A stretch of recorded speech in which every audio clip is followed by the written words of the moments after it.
Hello, everyone, and welcome to Picture This, the show where we picture things. We talk about big pictures, best pictures, if you will. Sorry, I forget how to introduce our show every time. I'm joined with Chad Webb, and we're going to bring on our guest in just a sec. But Chad, how are you doing, real quick? I'm doing great. It gives me a lot of inspiration and just joy to know that you have a Paddington sitting behind you. Oh yeah, Um, he's just chilling.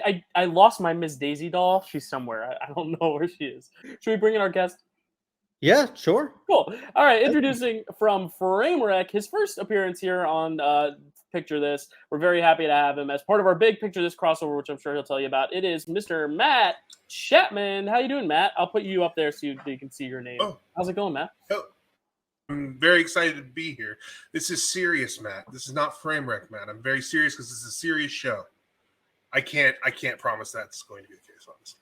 Okay. Yes, I'm very excited. My favorite movie is in this year. I don't know how cagey you want me to be about that, but I mean, people who've seen our draft day A through Z know which one it is, but like it's been a while since then, so maybe they forgot it. And like I think it'll become clear once we get to that film. Like I don't think you need to shy away and be like, no, this might be the one that I think is the best ever made. I'm like, it'll be pretty obvious when we get there. But just so y'all know, this is a show where we can talk about Best Picture nominees, and we'll talk a little bit more about the year itself as well. But the Best Picture nominees of 1989 are Born on the 4th of July, Dead Poets Society, Driving Miss Daisy, Field of Dreams, and My Left Foot. And there's a longer title for that, but I didn't write it down. I'm sure we'll get there when we get there. So this slate, as we said, or as Matt said, has his favorite movie in it. That's why we wanted to have him on.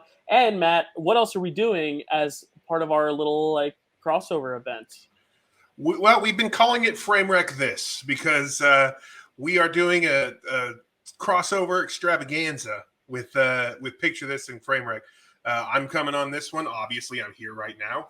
And then later in the month, we're going to have Chad on Framewreck, where we're going to do some stuff a little bit differently. We're going to use the Picture This format to talk about the Razzie Awards for Worst Picture for 2004, film year 2004.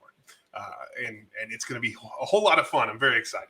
Yeah, our epic crossover. It's so exciting. So we're going to get into the Oscar ceremony and all the movies themselves and all that in just a sec. But I wanted to turn over to Chad, who's going to just kind of give us the overall landscape of 1989. Then we'll ask you, Matt, maybe if you have any personal experiences to share about the year of 1989. But Chad, tell us what the world was looking like in 1989. I'm sure Matt can tell us more because I wasn't alive then, and I know you weren't alive then. You were in the making though. I was in the making. It was created. You were conceived right. in 1989. I was like 4 months away from being born in 1989, so it's not even close. But you know, yeah. So history. I just have a little bit here. I have the Lexus and Infiniti car brands are launched. George H.W. Bush becomes the 41st president. The Berlin Wall falls. Bush bans the importation of some assault weapons. Hurricane Hugo devastates the Caribbean and the southeastern U.S. And the proposal document for the World Wide Web is submitted. So we're getting there to the internet. Yep, it's the reason we do our show here today. Matt, what was going on with you in 1989? Well, there's two of those events that he mentioned that I absolutely remember with pretty good clarity, and that was the creation of the Lexus. I'm kidding, it wasn't that. It was George H.W. Bush being elected. It was the first time that I had. It was the first election that I could remember. I mean, it was not my first because I was 5, so it had happened in my life, but it was the first one that I was caught. Like I could recognize that something important was happening, and I remember when he was elected. I don't remember much surrounding that. I just remember finding out that we had a new president, and it was George Bush. We just called him George Bush back then because there was no reason for letters because his son had not been president yet. And the other thing is the Berlin Wall. I remember specifically seeing on the famous scene, the famous video of the wall, somebody pulling down the graffiti covered wall.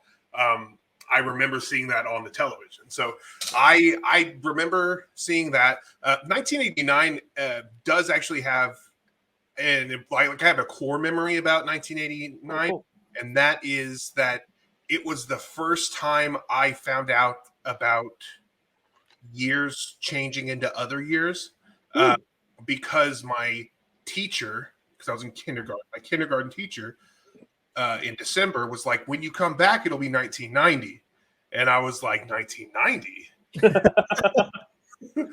That's different. And then she explained how the calendar worked and how after December we went to a new year. And so 1989 was the year I learned about how years work. And so that's a core memory of mine. I remember specifically.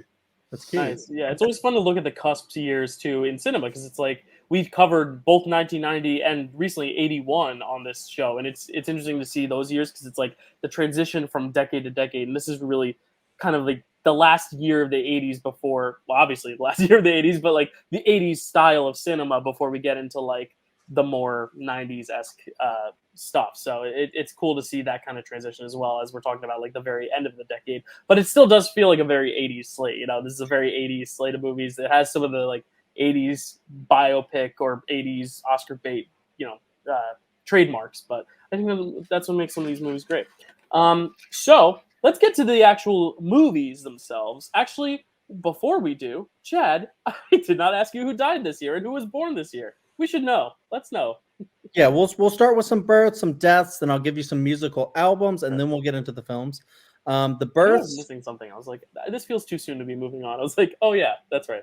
The births, some of which, or at least one of which, would make a lot of people happy. But Dylan and Kelsey from the channel happy. Taylor Swift was born in 1980. Yes, and the album name.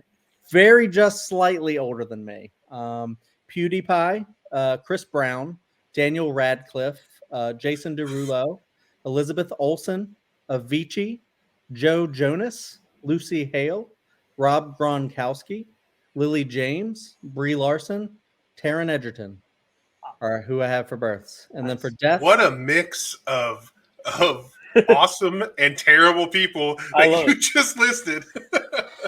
At least one, I would say, terrible per. I'm not sure. Well, two, I would say. Yeah, you're right.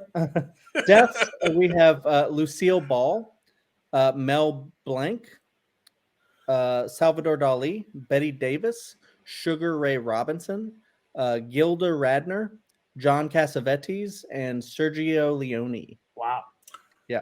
Every time somebody reminds me that Salvador Dali was alive in my lifetime, it blows me away. Like, I consciously know it, but someone's like, oh yeah, he was alive while you were alive. I'm like, but no, he was alive in the 1800s. He's contemporaries with, the famous painters. Like, what are you talking about? That is weird to think about, like different celebrities that like were alive in your lifetime. The saddest one for me, and this is kind of what I kind of joke to people, but that I am like the reincarnation of this person, because Jimmy Stewart died 9 months before I was born. So I always like to tell people, because he died in July of 1997. I'm like, no, I don't want to even put myself in that league, but it's just funny because I'm like, wow, if he had held out 9 more months, I would have been living at the same time as Jimmy Stewart. But you both did, so that's really cool.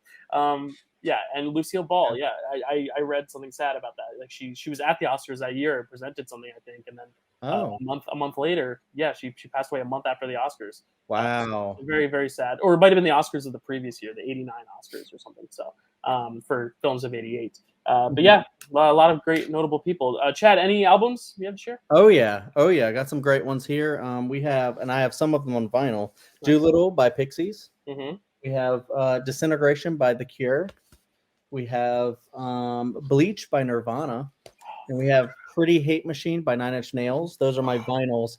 And then the rest I have are The Stone Roses by The Stone Roses, Paul's Boutique by Beastie Boys, On Fire by Galaxy 500, 3 Feet High and Rising by De La Soul, Full Moon Fever by Tom Petty, New York by Lou Reed.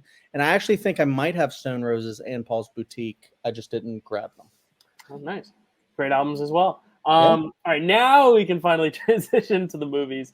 Of course, we will talk about the Oscar ceremony, but we always have to talk about the snubs, the movies that may have gotten nominated in other categories, but didn't get nominated for this particular slate of Best Pictures. And there is definitely one or two that are like uber notable, and one in particular that is like revolutionary. that we are going to talk about. We won't have a full 20-minute discussion on it, but very much worth noting, and you'll probably know which one that is when we say it.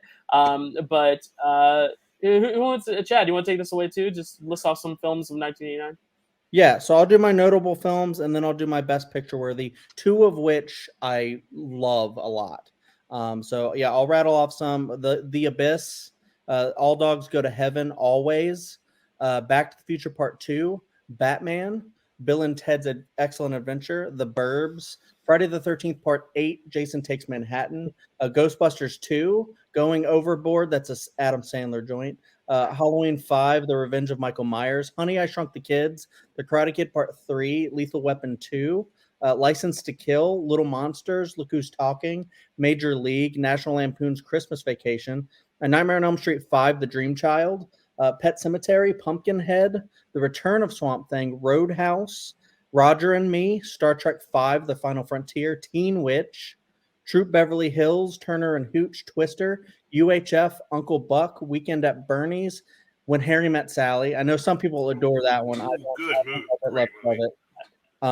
But I actually, one that I said that I love, I argued in a debate was better than When Harry Met Sally, which a lot of people, including Dylan, I think, would be angry about. But my best picture worthy were The Little Mermaid, Indiana Jones and the Last Crusade, Glory, and then the one that Dylan was mentioning that's kind of like, a landmark film in racial issues and stuff like that and social issues is Do the Right Thing.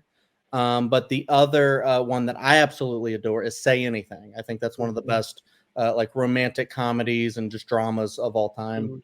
But Do the Right Thing is the one that you were mentioning. Yeah, I always say that every slate there feels like one or two movies that I could have swapped out for something else. Here, with the exception of maybe and not to show my cards early, but I think there's one terrific film in this slate and four that aren't as terrific. I would honestly swap out four of these films with these films. You know what I mean? And I know Matt's praying, hoping I'm going to say the one he wants me to, but I really legitimately think Little Mermaid, Do the Right Thing, When Harry Met Sally, and Indiana Jones and the Last Crusade, I think those, I would always pick those over four of these. And then there's an argument. I only saw Say Anything for the show for the first time, literally a few days ago. With time, I could also get there with that film as well. But I really think this is one of those years where you could have gotten a whole Oscars lineup from these honorable mentions. I really think, I don't want to say the Academy got it wrong, but I would have loved to see a slate of 10 at least for this slate, because I think there are some other movies that really deserve to be talked about. But Matt, any honorable mentions for you? Well, he mentioned basically. Did you say Batman '89? I didn't hear it. Yeah, okay, you did. Okay, I rattle them off really fast sometimes. Yeah, I think it's interesting that that Friday the 13th, Halloween, and Nightmare on Elm Street all had a release this year in 1989. That's really cool. Harry Met Sally. I think could have been in the slate of five for this thing. Indiana Jones, The Temple of Doom. Not Temple of Doom, Last Crusade. If you need to know anything about my feelings, go watch our last episode of Framewreck. I unapologetically love every Indiana Jones movie. It was. Honestly, it's a really good year for film. We talk about the great years in film. I don't think '89 gets mentioned enough, but it has some incredibly timeless classics in it. Yeah. Chad, go ahead. I was gonna bring it back to Do the Right Thing, but keep going. Yeah.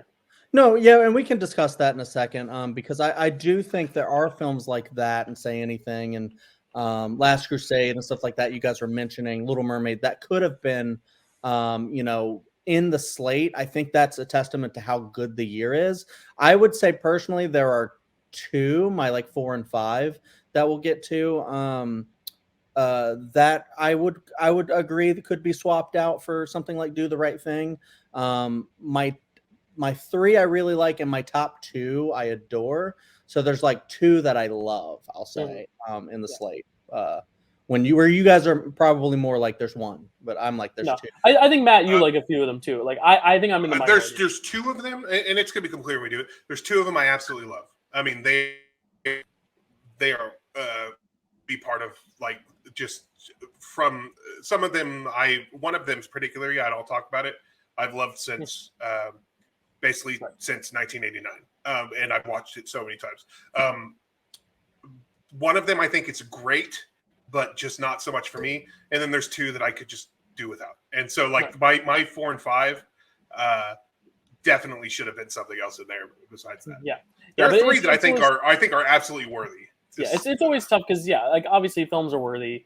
But then again, if you're only gonna have 5, like I would have picked probably 4 of these honorable mentions. But we'll transition into a little bit more do the right thing talk. But I just want to bring up what other people were thinking would have been like the next few nominees. And oddly enough, some of these we didn't even bring up because they're kind of lost to the test of time now. Like Crimes and Misdemeanors, a Woody Allen film, gets a nominee for Best Director at the Oscars, and also Screenplay nom, a Drama nom for Globes, a Best Picture BAFTA nom. So really, this was probably the big snub that people were probably expecting to see over like a Field of Dreams. Or even a Driving Miss Daisy that didn't get director noms. Henry V, though, is also another one that got a director nomination for Kenneth Branagh. That film is absolutely incredible. But then, we mentioned When Harry Met Sally, Do the Right Thing, also picked up a lot of nominations elsewhere. Glory, as Chad mentioned, and Matt as well.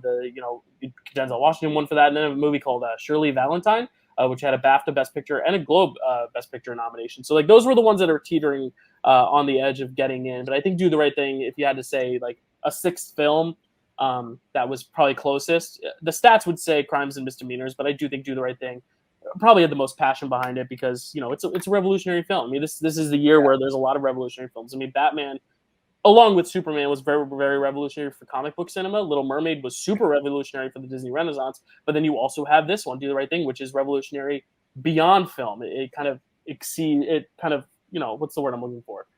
It's still like relevant to today, so right? And it's not just important to cinema; it exceeds that boundary. It's timeless. Timeless. There you go. I mean, we'll talk more about it when we get to one of these movies in here. But Do the Right Thing. If you look at that slate that you showed, where what was close or whatever, I think that what you see from Do the Right Thing is part of the problem. And I will get to it when we get to one of these other movies. But I think that a movie so groundbreaking and had so much buzz behind it at the time was so talked about. I think the fact that it only has those 2 benchmarks under it on that graphic is part of the problem that caused it not to be nominated for Best Picture. But we will get there. Yeah, we'll definitely get there, but it is a shame, and we will talk about it more ad nauseum.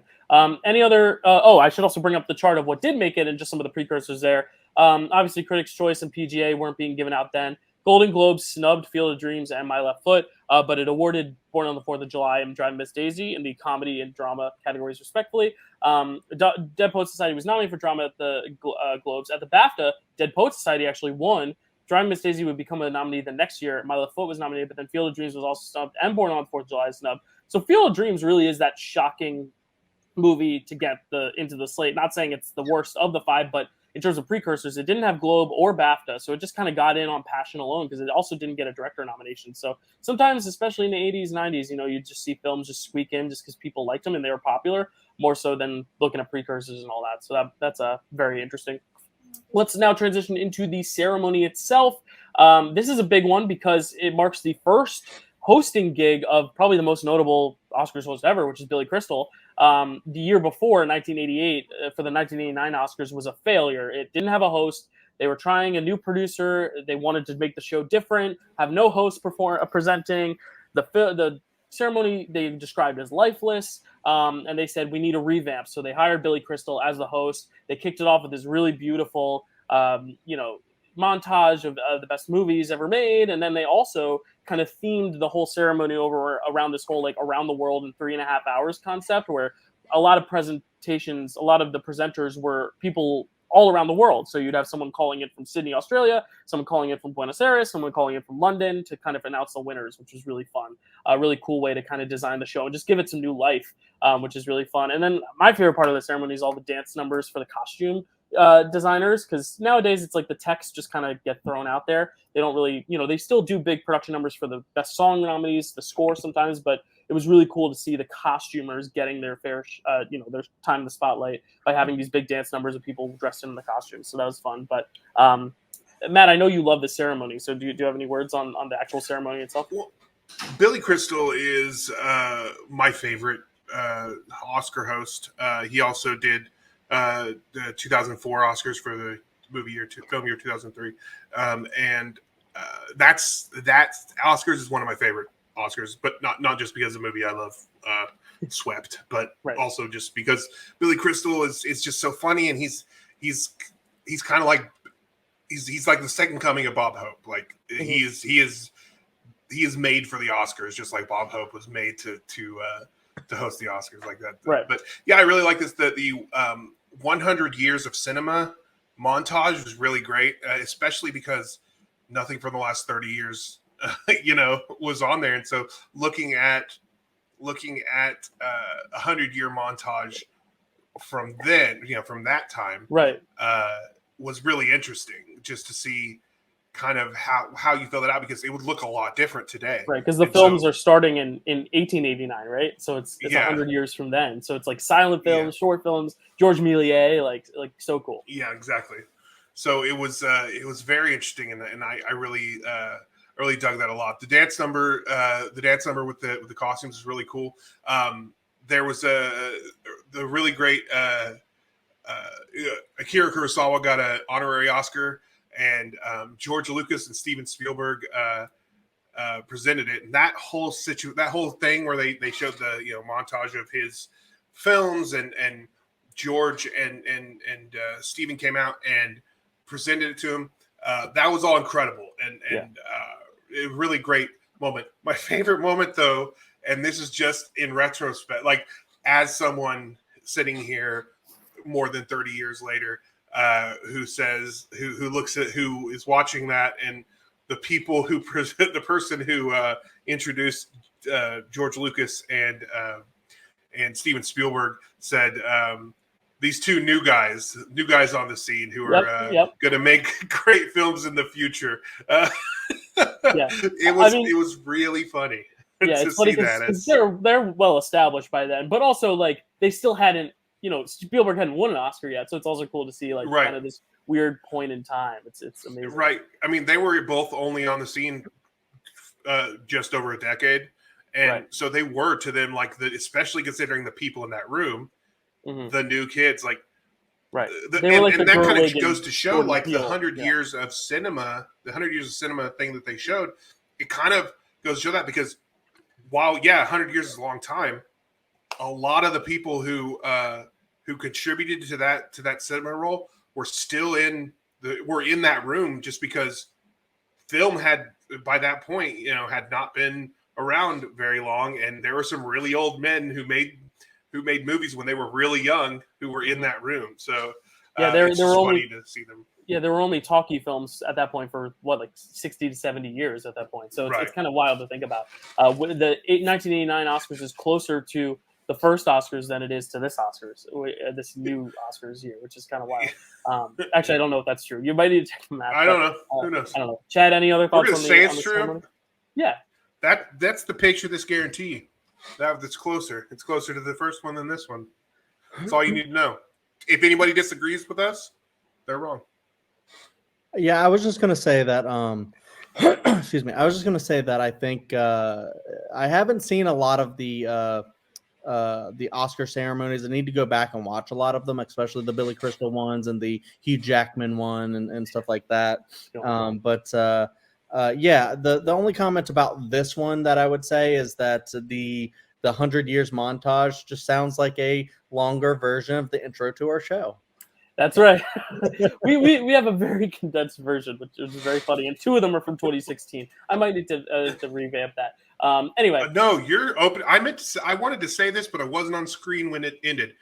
I don't think I've ever told you this. Your opening montage for the show is incredible. I'm envious that my show doesn't have this montage. It would make sense on my show, but that's fine.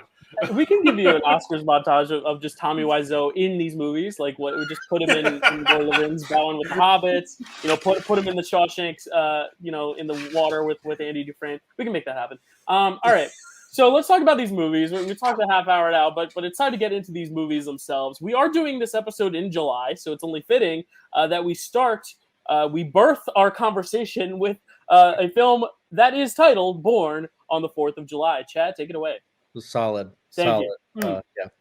Born on the 4th of July, directed by Oliver Stone, written by Oliver Stone and Ron Kovic, cinematography by Robert Richardson, music by John Williams, starring Tom Cruise, Willem Dafoe, Keira Sedgwick, Raymond J. Barry, Jerry Levine, Frank Whaley, Caroline Cava, Stephen Baldwin, Bob Gunton, and Vivica A. Fox. Synopsis: the depiction of Ron Kovic's life through his childhood, military service, life after the service, and eventual turn into anti-war activism, based on Born on the 4th of July by Ron Kovic. Cool. Yeah. So this is interesting. Let me first ask: is this a first watch of everyone here, or has someone? Matt, have you seen this before? It's my first watch. All right, cool. So yeah, this is a first watch for all of us. It's very interesting because Chad and I, the last Oliver Stone film we covered, and I think the only one we covered so far was JFK. And Chad famously wasn't a fan. I loved it. Like, I adored it. I was like on the edge of my seat the whole time. Chad was like, 3 hours, so slow. I was like, 3 hours flew by. It was one of the more divisive films on this show. So I'm very interested to hear Chad's opinion on this film.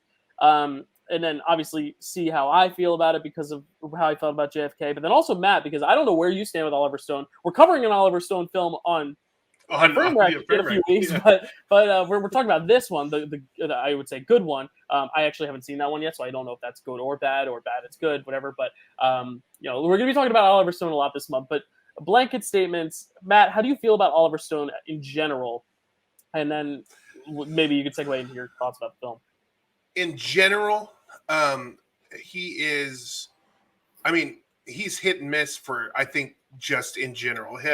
I used to have a joke because I worked in a video store for a long time, and I used to have a joke that like every other Oliver Stone movie was great, and the rest were awful. Nobody liked them, and that's kind of, and you kind of see that from, he makes an Alexander, but he also makes a JFK, which is a movie I love. Chad had to leave before I said that, I guess, but I've seen JFK a number of times, and I love JFK. Yeah. Okay, that's good. But so I have a comrade for JFK here, but I think he is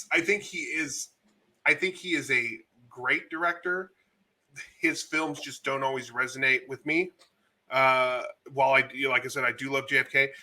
Let me tell you about my history with this movie, and that is that I had never seen it because my uncle, who is one of my favorite people in the entire world, hates it, and I didn't like I'd always just heard him talk about how much he hated that movie, and so when I went in to watch it, I was like, oh God, I'm finally gonna have to watch that movie that's so bad, and I watch it, and there a couple things occur to me. Number one, my uncle was very conservative at the time, and now he's very not conservative. So I wonder if he rewatched it, if he would feel differently today. Yeah. Number two, I expected to really hate it. I thought it was pretty good. However, I did not think it was great, and that's where I fall. This is going to be one of those that probably should have been, in my opinion, bumped for one of those other movies. I think that there's some really great sequences, and I think the messaging in this movie is great. I think that my problem with it is that it skips the important parts of those discussions into his reaction to them. So we get to a point where he has a realization, or something happens where he's having a turning point, and then we skip to where he's leading a protest, and stuff. It's like, where is the transit? Where is the important part of that, which is what changed his heart, how his heart was changed, and why other people's hearts should be changed? Because all we're seeing is the bullet points of his life, and that's my issue with this movie. Was that I think we spent too much time. I think we spent too much establishment time establishing what was going on. I think we could have covered the Vietnam War much faster, and then transitioned into what this film to me is really about, which is someone feeling betrayed by their country and by a war, an unjust war. And so I think that is that is where it could have been improved and where I probably would have enjoyed it more if they had spent more time on what I would consider the more important aspects of this movie. Yeah. Also, and I'll get to this in a moment, if this were Framewreck, this movie does have a Framewreck moment or a train wreck moment. Okay. I would love to talk about that in a moment, but I will let you guys talk about other thoughts too, because it's interesting because you talk a lot about like I wish this had been shorter, this had been longer, but it is still a very long film. It has a lot of ground to cover, but it's interesting to see, even if a film is long, it's still what it comes down to what it decides to spend its time on. At the end of the day. But Chad, I want to know from you, because you didn't love JFK. Is this a better film? Is this an improved film? Or do you like this just as much as you like JFK, meaning you didn't? Where do you fall with this? I guess on its own, but also in comparison to that, since we all know your thoughts on that. Yeah, just like Matt, I'll just kind of like say like kind of my thoughts about Oliver Stone as in general. I actually kind of agree with Matt. I think he just like going, because I've only seen, I think, JFK and Born on the 4th of July all the way through.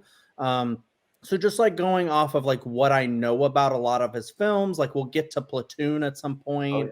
Oh, yeah. And we're watching for the Framewreck episode, we're watching Alexander. So, my thoughts on Oliver Stone will grow, but I do think the hit or miss director kind of makes sense. And whereas I did not like JFK like really at all, I think I could probably rewatch and it might improve, but I didn't vibe with that one at all. Whereas I loved this film. So this is one of my big ones that I really loved and I think is extremely important. And it was like, yeah, I don't want to get to where it was the spot it was fighting for, but this one I really, really loved. And yeah, I'll just get into why. I think this shows how Tom Cruise is like a legitimate actor. Whereas people just go, he's a movie star, and they forget about like The Color of Money and this and Rain Man and just all the stuff that came before. And then they also kind of forget, like when they see him in Top Gun Maverick and all the Mission Impossibles, they forget like just how good at acting he is. Maybe he's just gotten those like characters so down that they're just like, yeah, it's the typical Tom Cruise thing. Mm-hmm. But it's like, if he was bad, you would hate these movies because he's the core of these movies. So I love Tom Cruise in this movie. And I love that it was written by the real guy. And for me, I'm very intense kind of like on my thoughts about anti-war. I think I probably would have been a crazy hippie back in the 60s because I just, I love the Thin Red Line. So Matt too. I love the Thin Red Line and stuff like that. And I can see where Matt's coming from too with like, where maybe the through lines didn't work for him from point to point. But for me, I just I hated kind of being in those shoes with him because it's really a tragic story. But I love how, it does kind of shift throughout his life quite a bit until we get from where he's so like, I'll die for my country at the very early age to, fighting against that and against the indoctrination of like what we do to really young people, the people who are at the top that will fight or not fight. They don't fight. They just make all the decisions and they say, we're going to do this. And they send all the young people. And I love like one of the lines that was in the movie that was like, basically deciding to kill an entire generation of men, young men. Because at that time it was just men, I think pretty much getting enlisted. But you get to like kind of like feel the way he is throughout this movie, where you see all the things like with the baby and stuff, and you can see that haunting him throughout like his life. You can really feel the PTSD. I think this is one of the best movies about portraying PTSD that I've ever seen. And you just his like kind of like trying to cope with what happened to him, trying to not feel like, did I just make the biggest mistake of my life and ruin my life for doing what I thought and what I was told was a good thing to do? But then I come back and I realize everybody kind of hates what I did. Everybody hates this war. They're putting the middle finger up to me and, throwing stuff at me when I thought they would be like, thank you for your service, and stuff like that. And I feel like now we have like such a big, like pro-military stance since like 9/11. I think it's been so, like you can't say anything bad about the troops. You can't even joke about it. And back then we had what we have in this movie. And, I just think it shows that very well. And it just like really hits me in the gut. Like just thinking about like this man who did what he thought was the right thing to do, came back, and then everyone else is like the girl he liked is off doing other things. Other people, they're just like, yeah, we hate the war, but like we're fine. We have all of our stuff with us. Like, he's trying to figure out how he can even like have sex and enjoy life. And, is this even a livable life for him? And, meets Willem Dafoe, who's kind of like in the same situation. And then I just love how, he transitions into that. It's just a really great arc for him. And whereas, if it's not like the best executed arc, I'm not sure, but for me, it really worked. And so I really liked that whole transition. I really liked where he ended up at the end of the film, because for me, that's what I would be too, is I would be super anti-war, sending people to war and stuff like that for no reason. It's like, why can't you just do like diplomacy first instead of just going straight towards let's do that? And because like the Vietnam War is like all about communism and stuff like that too, like just a fear of communism, the spread of communism, which I think was just a ridiculous fear-mongering thing that this country had back then. And now we're like talking about socialism and stuff like that as like a good thing. And I know they're not the same thing, but along the same lines. And so it's we're a different country now, but like it's so interesting to see like how people were treated, how people can be betrayed by their country almost, or just like kind of like lied to get them to do their bidding. And there's just a lot of really interesting stuff to talk about in it. And so whereas, and you guys can defend this if you want, but with JFK, for me, that was just a conspiracy theorist dream. And I just was like, what is this movie? Like, it's not even like informing me of anything. It's just telling me like what other people thought could have happened. Whereas this one for me is just really important. So those are my thoughts. Well, and this is not going to be a JFK discussion only because we did talk so in depth about it. But I kind of love JFK because it was saying, regardless of what is true or isn't true, y'all didn't take the time to even think twice about it. It's more of like you just jump to conclusions when you didn't get the full story. And I think that's kind of like what he does with his films. It's, he's supposed to be provocative, and I think this one is a little bit more clear cut to where I think it is a more universally like acceptable, because that one's rooted in conspiracy, whereas this one's more rooted in like, no, it's truth. Like this actually happened, and these veterans actually turned out this way. Like we have that proven truth. So it's a little easier for audiences, I think, to get on board. It's a little more palatable that way. But I like both films. I actually am in the middle of you two, where I think I agree with Matt in the fact that I think it spends too much time in Vietnam, and they could just like skip right to the PTSD stuff. I think that's the crux of what is great about this film. It almost reminds me of The Best Years of Our Lives. My favorite film from what year was that? 47, 48? 46, I think. 46. Okay, 46. Yeah, my favorite film of that year.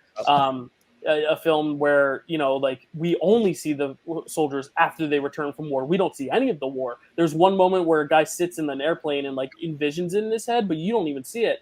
It's all about the stuff afterward. Whereas here, it takes so much time building up, him as a kid, and the fact that he is so patriotic, which I think is a useful filmmaking tactic in order to kind of show that immediate shift. But I honestly think the most important and most compelling stuff is when he comes back and when he's like a veteran dealing with the PTSD. But that's where I do agree with Chad in the fact that like I was so overwhelmed with like emotion, so impressed with Tom Cruise's performance here, to where I think this is one of the like kind of essential anti-war films. And I do appreciate what Oliver Stone is doing, whether or not he's entirely truthful or factual, I guess the word is. He's always truthful because it's his truth, but like the idea of putting the government on blast when this is coming out. We just talked about it. George Bush got elected, Republicans in office. And it kind of brings us back to what we did last month, Chad, with Reds, and the fact that like there's this giant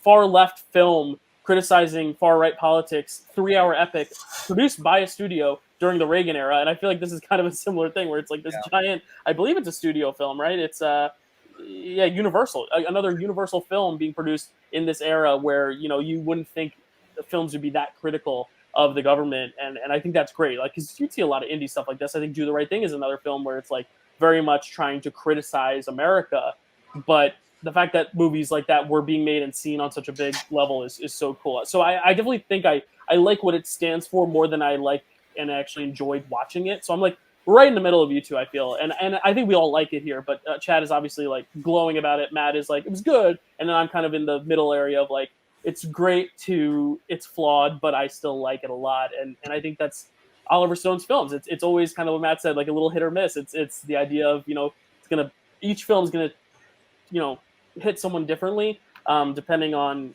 how much of that type of film they've seen, what they're more in line with in terms of their political viewings. And I think we're all of the same political minds here, but it's very interesting to see films like this because they're naturally born to be interpreted in certain ways that like other films in the slate aren't. Like there are very clearly films in the slate where it's like, I know what I'm supposed to feel in this movie, whereas here I think it has a little bit more nuance and layering that I really, really enjoy. Yeah, Chad?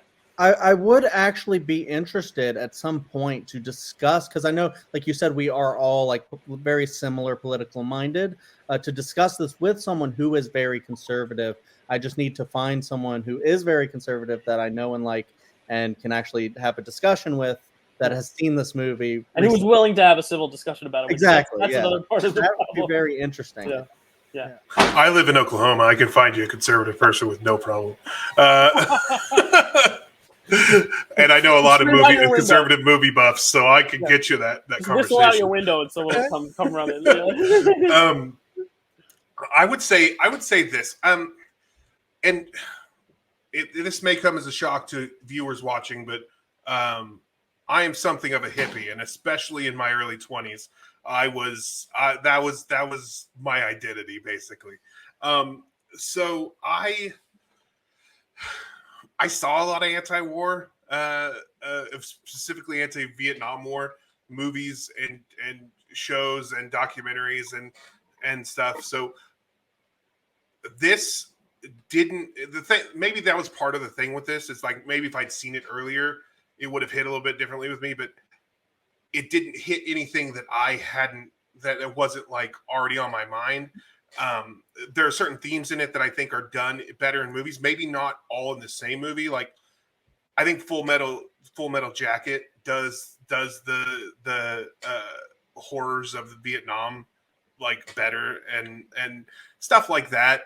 But I will say this. I think that it does depict the PTSD side really well, even if there is a scene I'd like to talk about in a moment that didn't hit me very well. I think it does it very well. Of course, I think that Iron Man 3 has the best depiction of PTSD in cinema. And well, specifically just anxiety in cinema. It's such like it depicts anxiety so well as a sufferer of anxiety. Right.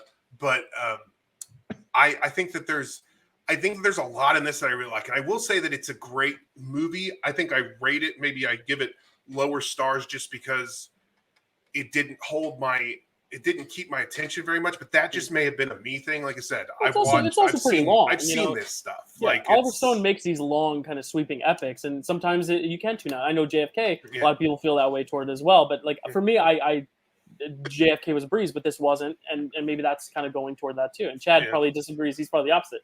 Well, yeah, that's what I was going to say is I think that's very interesting though, because for me, JFK was one where I was like, I got to watch this in shifts because I don't give a shit about any of this. And then with Born on the 4th of July, I thought it was going to be the same thing because I was like, Oliver Stone, I don't know. And then I just like was hooked the whole time. So yeah, it's well, Alexander is like 3 hours, so you'll have to make up that decision there. Yeah, it's like 2:48. It's going to be the same thing. I will say that I like to clarify on that. This subject is very important to me. I know you were talking about how it's important to you as well, Chad. It's very important to me as well. It's something that what they're talking about extremely important, which is really why I wanted them to cover the changing of his mind and the changing of his heart and where that happened versus the events that caused it. Because you can see the events, you can see the moments when he kind of breaks, but it doesn't really go into why he like how that caused the drastic of a change, because each scene he's basically a different character, which I think does lend to Tom Cruise. I'm not as big a Tom Cruise fan as I think you guys, and that has a lot to do with who he is just in general in person. But and I think he's a fine actor, and I think he's good at the things that he does. I think this does show some range that you may not see in him all the time. So I agree that he does well in this. I don't think he's ever been drunk, or at least he'd never been drunk to this point, because my train wreck moment of the movie is definitely that scene where he's screaming and drunk and screaming, and oh my god, I laughed a little and then I felt bad. I see where you're coming from. It's very over the top, but I like to think about it this way. I think the reason people don't necessarily give a lot of love to the Tom Cruise in Top Gun and Mission Impossible is because they think he's not doing much acting, because it's so like it's just him. He loves the thrill, he loves the stunts. But I think to put yourself out there in a vulnerable way, I think that's sometimes the hardest acting, is to just be yourself and be this ambitious. But I think because he is such a thrill seeker, I think that is his way of trying to like go as extreme as possible without having to drive a motorcycle off a cliff, because you can't do that in this film. You can't. I mean, he could take the wheelchair and do some weird stunts, but it wouldn't fit this vibe and this tone to where like I feel like the kind of crazy like let me go for broke acting actually kind of fits with who Tom Cruise is as a person, in the way that he like kind of just goes for it. And I think, you know, whereas the Mission Impossible, Top Gun, Maverick movies allow him to go for it with big machines and vehicles and stunts, here it's like he doesn't have that, so it's like, what can he do to like be as big as possible? And I like that about Tom Cruise. I like how he kind of goes as big as possible here, and it is a theatrical performance, but I think it works. I mean, there's a lot of performances in this slate that feel like they're not hamming it up, but they feel very almost like theatrical. They feel theatrical, like stage theatrical. But I think that works. I think for this film, it also works as well. But I get where you're coming from. It is silly, and maybe he's never been drunk. Who knows? I don't know. Who knows? I will say this though about about his, not just his performance but the film itself. The ending, I really loved the Republican National Convention scene, like that whole thing. That felt really inspiring to me. It was probably the only like really inspiring thing in the movie to me. Like the rest, because the rest of it felt like bullet points of his life, and that really felt like the moment when something was happening, and I really love that. But going further than that, afterward, people have been taken, he's been beaten, people have been, you know, they're standing there bloody, and when he's just like, all right, we're going again, like that part there at the end where he's just like, we keep going. I loved that. At that point, we can curse on this show, right? Yeah. Go for it. I was like, fuck yeah, let's go, let's roll. And I don't mean that insulting just because he's in a wheelchair. I'm saying, let's go, let's get this done. Yeah, I loved that. That was inspiring. That was worth the movie for me. So I do think it's a great movie. It just there were parts where I was just like, gosh, I wish it would have been great in my eyes if it had been just a little bit. If Oliver Stone had focused a little bit differently, and you know, that's his movie and it's his truth. It just didn't work quite as well as I wanted it to work. Yeah. Chad, any other words on this film before we move on? And we will talk about Oliver Stone on Framewreck, people. So if you want to hear us talk more about this filmmaker, we will give you your due elsewhere. It'll be a different film, but we will talk about Oliver Stone again. Yeah, I just think it's interesting because it is such a long film. There's so many scenes that I was very interested to see what Matt was thinking about as like the train wreck moment.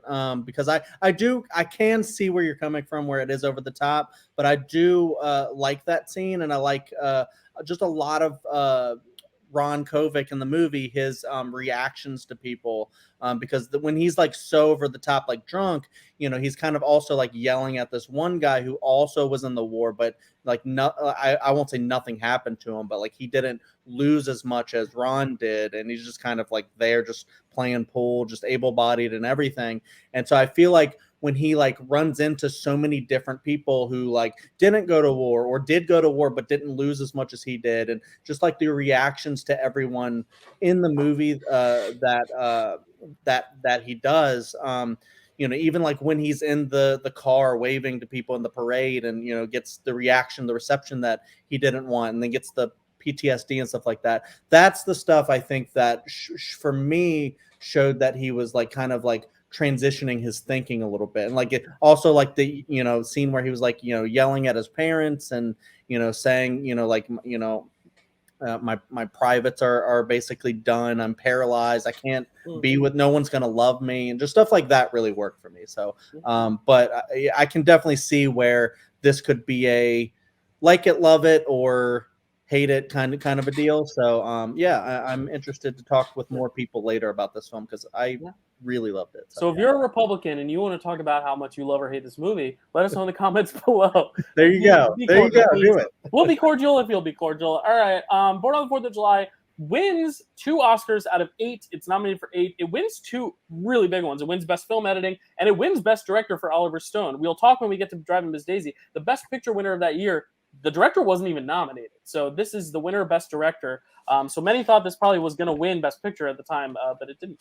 Best Actor, it's nominated for Best Picture, Best Actor for Tom Cruise, Best Adapted Screenplay, Best Original Score for Mr. Jay Williams, and Best Sound and Best Cinematography. So now, speaking of Framewreck, we're going to talk about one of the worst films ever made. I'm kidding. We're going to talk about Dead Poets Society. I was just trying to see how red I could get Matt. I'm kidding. Let's see if his face matches his shirt after my comment of that. I'm wearing my Welton colors. Thank you. It's okay. Chad, tell us about Dead Poets Society. Well, Dylan, you don't want to be dead for saying saying such things about this film. You're a poet. You don't even know it, Chad. Dead Poets Society. Just blindfold, cover my eyes and tell me to say anything that comes to my mind, even if it doesn't make sense. Chad, Dead say anything was nominated. You can't directed by Peter Weir, written by Tom Shulman, cinematography by John Seal, music by Maurice Jarre. Sorry. Starring Robin Williams, Robert Sean Leonard, Ethan Hawke, Josh Charles, Gail Hansen, Dylan Cussman, Alalon Ruggiero, and Kurtwood Smith. Synopsis: a new teacher at the elite boarding school inspires students through the art of poetry. There you go. So Matt, if you want to take like 10 minutes while Chad and I discuss a movie, you're welcome to, because I know you don't have much to say about it. I've never seen it. I'm just kidding. Matt, tell us a little bit about this film. Just enlighten us a little bit, Chad. Or Matt, sorry. Chad, I'll give you the mystery. Matt goes first for this one. What's that? Either I go first? I can go first? Yeah, I was saying you can go first for this one. For maybe we'll soon be obvious reasons. Yes. If it hasn't been made clear by the very funny jokes my colleagues here are making, this is my favorite movie. When I was 13 years old. Now, let me go back just a little bit further. When I was growing up, I grew up with just my mom and my sister. My dad wasn't around. It was just us, and we were poor. My mom worked 3 jobs just to keep us afloat. But she would always take us to the video store every Friday. Let us each pick one out. I usually picked Terminator 2. Probably would have saved us money if we just bought that movie. But no, I rented it just about every week, unless there was a big new one that I really wanted to see. But I would always see Dead Poet Society, this movie, on the shelf, and it had Robin Williams in it, and so I was like, I love Robin Williams. He's the genie, and he's all these things from all these movies that I really love. And I would see that movie, and I was like, oh gosh, I should probably rent that sometime. But then I'd look at the cover, and if you've ever seen the cover art, it's guys in what looks like sports sweaters carrying this guy. I was like, this definitely looks like a sports movie, and that just didn't really interest me. Yeah, there you go. I'm like, that looks like they're carrying their coach. Like, Rudy. Yeah. So that just really didn't interest me. And so there was also a movie that came out not around that time, but a few years later, around the time when I was going to the video store every weekend, called Dead Presidents, which is talking about money, obviously, but it was like a gangland movie. And so and I'd see the commercial, the previews before other tapes that we had rented, and it kind of scared me a little. So just the similarity of name also kept me away a little bit.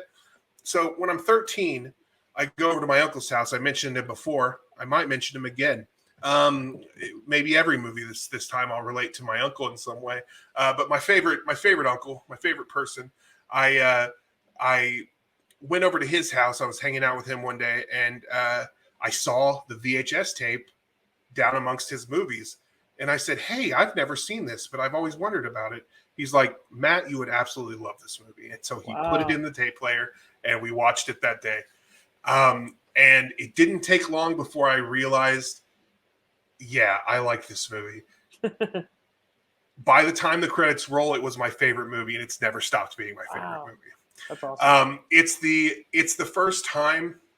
It was the first time little 13-year-old Matt, or any age Matt, had ever been told he could think for himself. I know that seems like a silly idea, but when you're a kid, you don't think about the fact that you can make your own decisions, or that you can have thoughts that aren't bred from your parents or your surroundings or whatever, that you can have thoughts that exist simply from you, that have come from you specifically. So it made me think in a way that I had never thought before. And plus, there was just the Robin Williams of it all, and the kids, the guys who play the teenagers in this are so good. They feel like teenagers. They don't feel like 25-year-olds playing teenagers. Like, they feel like these kids, and I really love that. There was something about this movie that completely resonated with me that day, and I've never not watched it, and I've never watched it and not loved it. And there's never been a time when it's on where I'm like, oh, I'll catch this later, or I can stop it now. If I have this on, it encompasses my whole reality at that time. Yeah. I absolutely adore this film. And yeah, that's Dead Poet Society to me. Yeah. I'll let other people talk now. Yeah, well, I'm sure we'll give you more time, but yeah, that's beautiful to say, because I didn't see this at a young age. I saw this kind of, I think, maybe high school, college. But yeah, I grew up in the arts, and at a school that was very welcoming about arts and kids who were not athletes, or who were pursuing artistic things. But it wasn't until I actually joined the choir at my school and met my music teacher, Mr. Raffanello, if you're listening, shout out to you. My acting teacher, Mr. Marconi, these teachers that kind of like what you said, made you think about, let you think for yourself for the first time, but also express yourself in a way that this film really covers well. The idea of artistic expression, but just expression in general, and letting yourself be vulnerable and letting yourself have emotions. And I think this is a great ode to great teachers. And you all know Zach, one of the other co-hosts on the channel. He's a teacher. His wife's a teacher. Her maid of honor is a teacher. So my friend group, it's me and 3 teachers. We are those are my best friends. So I have a real strong love for educators and what they do for kids, and any film that kind of is an ode or a celebration of them, and or at least the good ones. I mean, this film has its bad ones too, or its strict ones and its evil ones. Yeah, but the good teachers in the world, the Robin Williams is the Zachs, the Rachels, the Lauries, my friends, teachers, my Mr. Raff and Mr. Marconi, the teachers that inspire me. I feel like whenever I watch this film, it makes me think of them. It makes me think of my friends, my teachers, the great teachers who help us become people who we would be proud of ourselves looking back that we became. But Chad, what do you think of this film? Do you like this film? I mean, I hate to be the downer, and I don't want to I don't want to be a whole dismiss what teachers do and stuff like that. But yeah, I think this film is really, really bad, and I can't keep a straight face. I love this film. I knew you were going. I knew because usually when you actually don't like a film, you take a second, you're like, well, you try to think of the words to say it respectfully. You never just go straight up and say no. You're never that somber. I was like, this is a bit. Yeah, it was a bit. But this is the last time we'll make that joke, Matt. I promise. Yeah.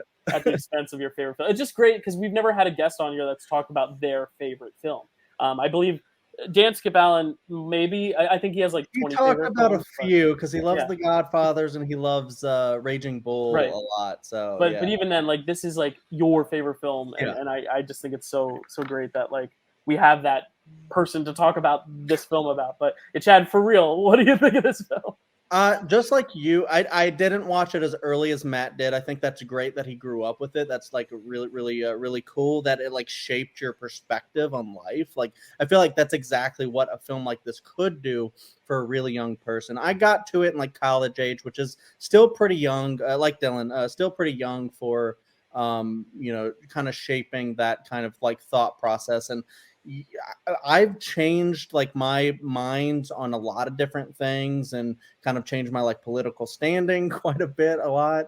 And, I do think films like this and Do the Right Thing and stuff like that are ones that are the films that can change your mind, and just like really shape it to where you have like a teacher like John Keating who comes in and just shows these kids, not just like kids that are like they think it's demerits and it's this and you have one path and you're gonna become a doctor and it's you have to because I said so, and it's a whole structured thing.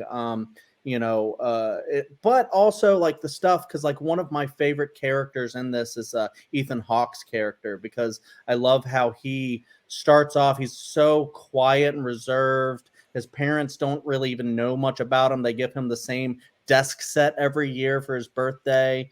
And he's like, he's kind of envious a little bit, or like he looks up to Robert Sean Leonard's character Neil, because he's like, you can speak your mind and like come out to these people and just like tell them things like that you want to do theater and stuff like that, which might be weird to all these people, before like John Keating opened them up a little bit more and said, seize the day, do what you want to do, don't be afraid to be weird, and express yourself and just say whatever that comes to your mind. Even if it doesn't make any sense, don't pay attention to all these people around you. Just like do it, and you'll be surprised. That if you say "sweaty tooth madman," that's poetry. Like you're coming up with something that no one has ever came up with before, and you're like contributing to art and just life and living life, and instead of doing everything that you're told to do from a structured point of view. Another film that I absolutely love and I would put up right here does the same thing. I would say School of Rock is another one that's very similar to Dead Poets Society, although that's the one that's not like a crazy downer at the end, where this one does have that, although I do think that part is important. Which is why those two movies are kind of distinctive. They do kind of similar things, but in very different ways. And this one, I love and hate like the ending, because it's one of those where it's going to happen. You want to stop it every single time. And John Keating wants to stop it. And like everybody wants to say, hey, come out with us after the brilliant show that you just did, instead of, going home to this very strict father. And I will say, Kurtwood Smith is like he's a really good villain in the movie, because like you can kind of see like where he's coming from, as far as like a father who just wants the best for his kid, but he's doing it absolutely the completely wrong way. And I can see a lot of fathers that I've known that have done things like that, and it might not have gone to spoiler alert, like a suicide place like this movie does, which is very sad, and it gets to me every single time. But you can totally see where he's coming from, but he's doing it completely the wrong way. And it's really one of those characters where I'm just like, just listen, just go watch your son in this play. What is wrong with you? Yeah. But and then he even shows up too. That's what's crazy. He does, and then but then he's only there to take him home. And it's like, when you see Neil's face go from like excited, like, oh, my dad's here, maybe he saw me and he's changed his mind. No, he hasn't. Okay. I'm about to go home to misery. And, it's like this. I love this film. I totally understand why it's Matt's favorite film, because I watch it, I love it, and then I kind of like go about my business. I forget how much I love the movie, and then I revisit it and I go, yeah, this movie's kind of perfect. So yeah. Just along that note about the play thing and the father showing up, I do think that ending is necessary for this story they're trying to tell. Also, because if you're a parent watching this who is strict on your kids, I think it's sad to say this, but it's almost important to show the extreme of where it could go, and to show that, like, no, if you push these kids, they're gonna, stuff could happen that's not right. But it does, just the type of person I am, it makes it hard for me to watch, and it makes it something that I don't go back to because of that scene. It's a very like, it's kind of like that trigger warning type thing. But I think the first 2/3 of it, I'll watch all the time, every time. It's great. It's just that third act, I really have to be ready for it. It's because it's tough. But there was something else I was going to say along the lines of the play stuff. Oh yeah, because I not to tip my hat here, but a lot of '80s films, and not just in this slate, but a lot of '80s films in general have, especially Oscar baity films, have this like kind of similar kind of sweetness, almost melodrama, kind of like happy, like everything's okay, fairy tale ending type thing, and not necessarily fairy tale ending, but like almost a little bit of camp and cheese, to where you expect it's going to go in that direction, where the father's going to be like, I'm so proud of you, kid. I misjudged you. I was wrong. I love you, kid. And that's where it's going to end. But instead, it gives you that downer moment. And then the next scene, you think, well, maybe the school's going to turn around on Mr. Keating and like respect him and show him that he's right. But no, they fire him. And then he walks out. And it's not a happy ending for him. He feels fulfilled in what he did with the kids that stood up and advocated for him. But at the end of the day, not a lot of people are winning in this scenario in terms of like the adults and their jobs, and you know, the guy loses his son. So I think it's interesting that this film, and I guess Born on the 4th of July, also kind of like avoid the traps of like a lot of like the dramas of the 80s, of that kind of overly sentimental, kind of like glossy, happy, feel-good films. And that's not to say some of those films aren't good. We'll talk about some of them later, but I think this film, I like how it's almost more realistic, even though it sucks to watch and it makes me sad. I think it's important than giving us the happy, predictable ending. So yeah, I just have a couple more things to say, and then we can shoot it back to Matt since he adores this movie. I love Nwanda. I love when he comes up with Nwanda, and then that's like his, like, you know, his spirit name or whatever, and his poetic self to express himself. And then after he gets beat or spanked, he comes back, and you think he's changed his mind, and he's like, nah, I can't do it. He's like, you know, call me Nwanda. Yeah, I love that part so much. And then I love the ending with the Captain My Captain thing, because that is that inspirational moment that you get after the big downer. And then I love the final shot with Ethan Hawke's face, because you can see that he's the character that's been like the most changed out of everyone. So and the Nwanda thing's great because it's almost like a queer allegory too, of the idea of like, no, this is who I identify with, and I want people to accept me for it. It's not overt in that way, but like you could even tie it to that, and I think that's nice. Yeah, I would like to address a couple things. Number one is that Kurtwood Smith, who is a genius, he's an amazing actor, and who I absolutely love, plays two of my favorite villains from the 80s, and that is Clarence Boddicker from RoboCop, and and Mr. Perry from Dead Poet Society. One thing I love about his character is he's so stern, but he obviously loves his son, and he obviously cares about his son, and he's truly trying to do what's best for his son, even if he doesn't understand it. That's a generational thing. We see it today, like from generation to generation, they don't understand this thing, and it has to be the way that we now today have terms for that, like generational trauma and stuff like that, where we can identify this kind of stuff. Back then, that's not necessarily something that they would have identified or even been willing to accept about what's going on. You know, his son is a different person from him, and his son wants something else than what he wants. But when he finds his son on his office floor, you could feel the pain in his voice. My son, oh my God, my son. Oh, it breaks my heart. It breaks my heart just saying it right now. The denial from the mother too is just so. She's like, he's okay. He's okay. Yes, yeah, he's okay. Yeah. Oh man, that scene.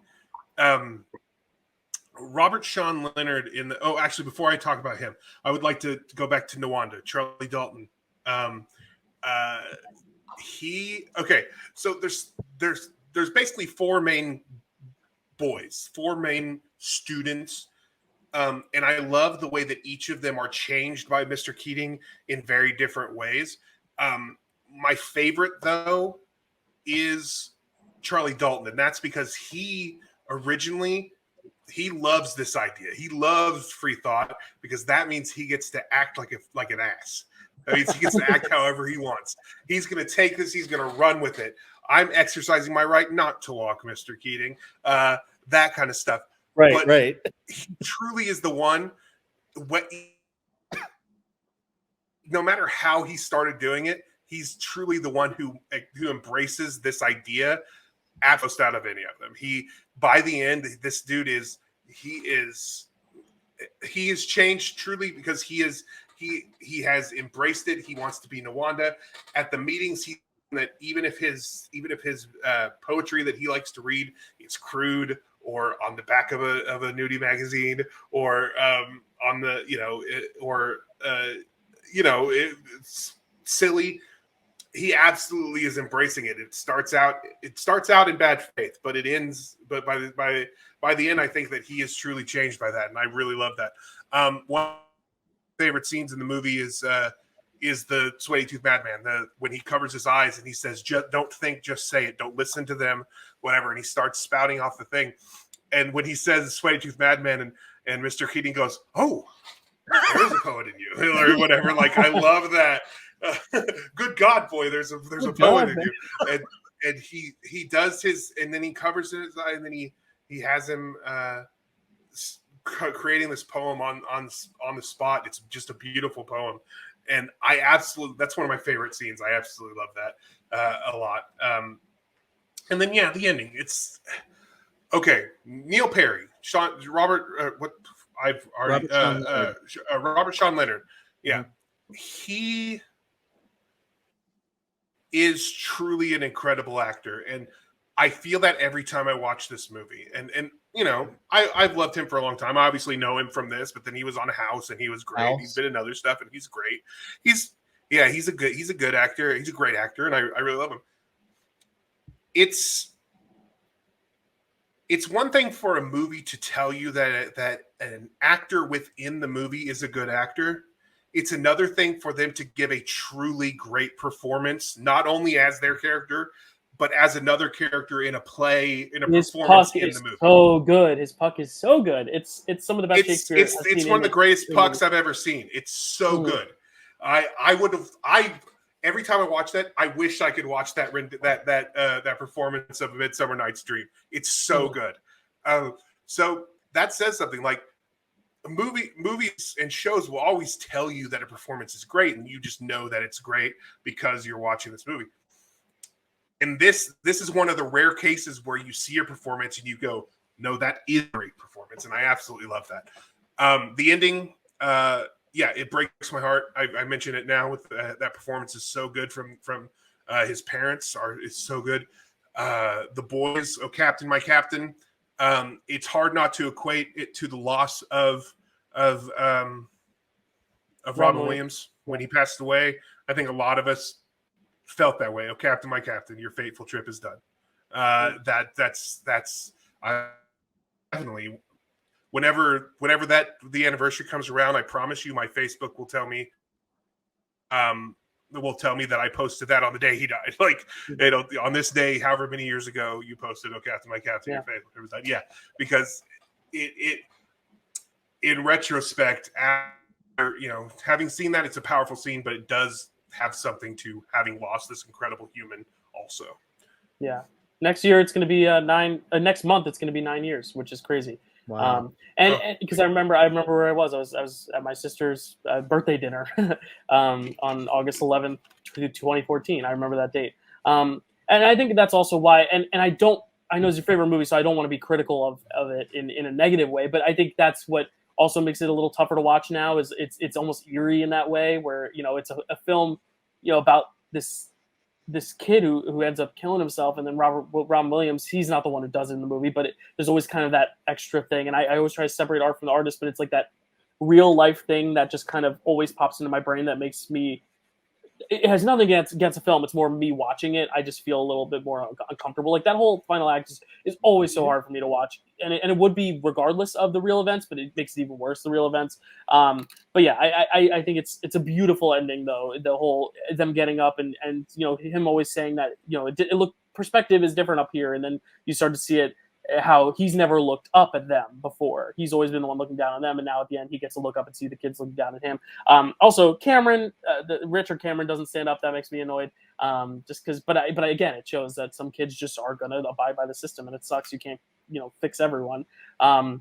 And yeah, Ethan Hawke, great performance. I love how I've read like behind the scenes things that he like at first was kind of like his character, the fact that Robin Williams was doing a lot of improv and he was getting annoyed by it. He's like, this guy's going off the script. He's like, he was getting annoyed by it because Ethan Hawke, he's a very, he's a thespian. Yeah. We know him like this, like really, refined actor.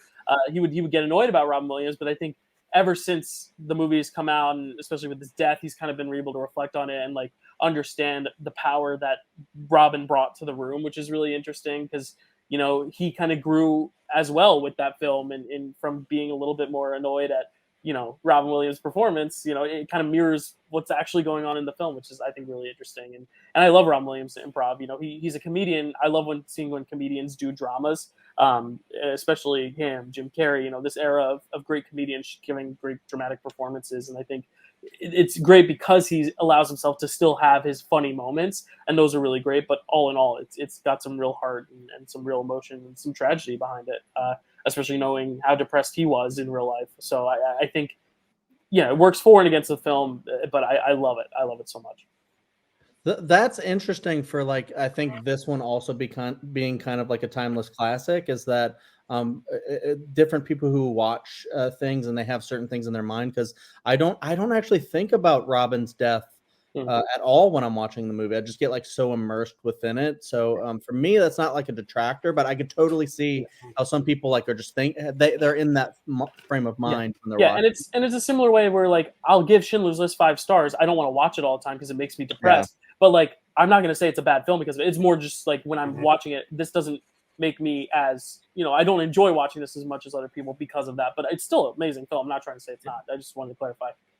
And just a couple more things that I just kind of thought of this, where it's like crazy that Neil stars in a play that's like famously Shakespeare comedy, and then his own life is a tragedy. I just kind of like that whole opposite thing. I think is very interesting that I didn't think about when I was watching the movie. Just thought about it, and then to be the actor who plays the main guy, because there's a bunch of kids that just sit down and don't stand on their desks, but to be like the main kid that like is like, no, I'm not going to do it. Kind of a deal. Like, oh man, like I bet he wishes he was one of the stand on the desk kids. Yeah. I mean, his real name in real life is Dylan, so I feel for him even more. But someone's got to be him. But I mean, that's kind of the reality of it, though, and I think that's what also makes it beautiful. Is it's like it's not trying to again be the sugar-coated ending, which I also kind of appreciate. So yeah, cool. Any last words from you, Matt? I know this is your favorite film. Any other parting words for this? No, fuck Cameron. He doesn't get to stand on the desk. He needs to sit there and feel it. He needs to feel that moment. There you go. Well, who got to stand on the desk was Tom Schulman, because he won the Oscar for this for Best Original Screenplay. The film was nominated for 4 Oscars, including Best Original Screenplay, which it won, and then also Best Picture, Best Director for Peter Weir, love that guy, and Best Actor, of course, for Robin Williams. They were driving home with an Oscar, but they weren't driving home with as many Oscars as his next film. This film was driving home with some Oscars, and it was also driving Miss Daisy. Chad, tell us about Miss Daisy. Driving Miss Daisy. Driving Miss Daisy, directed by Bruce Beresford, written by Alfred Urey, cinematography by Peter James, music by Hans Zimmer, starring Morgan Freeman, Jessica Tandy, Dan Aykroyd, Patty Lupone, and Esther Roll. Synopsis: an older white woman develops a relationship with an older black driver since she can no longer drive herself. Yep. So y'all heard of Green Book? No, I'm kidding. I think it's funny just because everyone's like, when Green Book comes out, it's like, oh, that's just Driving Miss Daisy. And I'm like, it's a similar premise, but no, there are differences, I think, but we'll get into it. But this is kind of like what I was saying earlier, how like a lot of 80s and 90s movies have like this overall sheen of like kind of sentimentality and sweetness, and everything's just kind of like this pleasant vibe and stuff. It almost feels like it needs to take a little bit more risks. This is kind of the epitome of what I feel when I say that, just because it's subject matter that I think should be dealt with a little bit stronger of a hand than it is, and that's not to say it's not good. don't really like it, but I get why people were drawn to it, especially of the time. This is one of the first stories to deal with at least, white and black relations like this. I mean, we had the Defiant ones in the 60s, which was about, black people, and plenty of other films about black people, The Color Purple. But, this is one about interracial relationships and friendships. So I think this was like a big deal at the time. But in retrospect, it's like, I think we've grown a lot. I think cinema has grown a lot since then, to where when Green Book did win, I think that was part of the criticism, is it's not a bad movie. Some might say, I do, we'll get there when we get there, but I do like that movie. But again, like, to say it's the best picture of the year when so much progress has been made to kind of dive even deeper into stories about race, like, I get why Spike Lee stormed out of the Oscars in 2018, which also brings us to an interesting parallel, because this is also the year that his film wasn't even nominated, and this won. So now imagine 2018, 30 years later, and nope, lost to another Driving Miss Daisy, except this time he was actually nominated, which probably hurt even more. But Chad, what do you think of this one? Was this first watch for you? This was not a first watch, but it was a first watch in a long time. I did watch this a long time ago because I was curious, because I'd heard about, kind of like the controversy, I think. And I was just like, I saw it at like probably the library and I got it. Yeah. But yeah, I do think this one is interesting because, I mean, I think it's a sweet movie.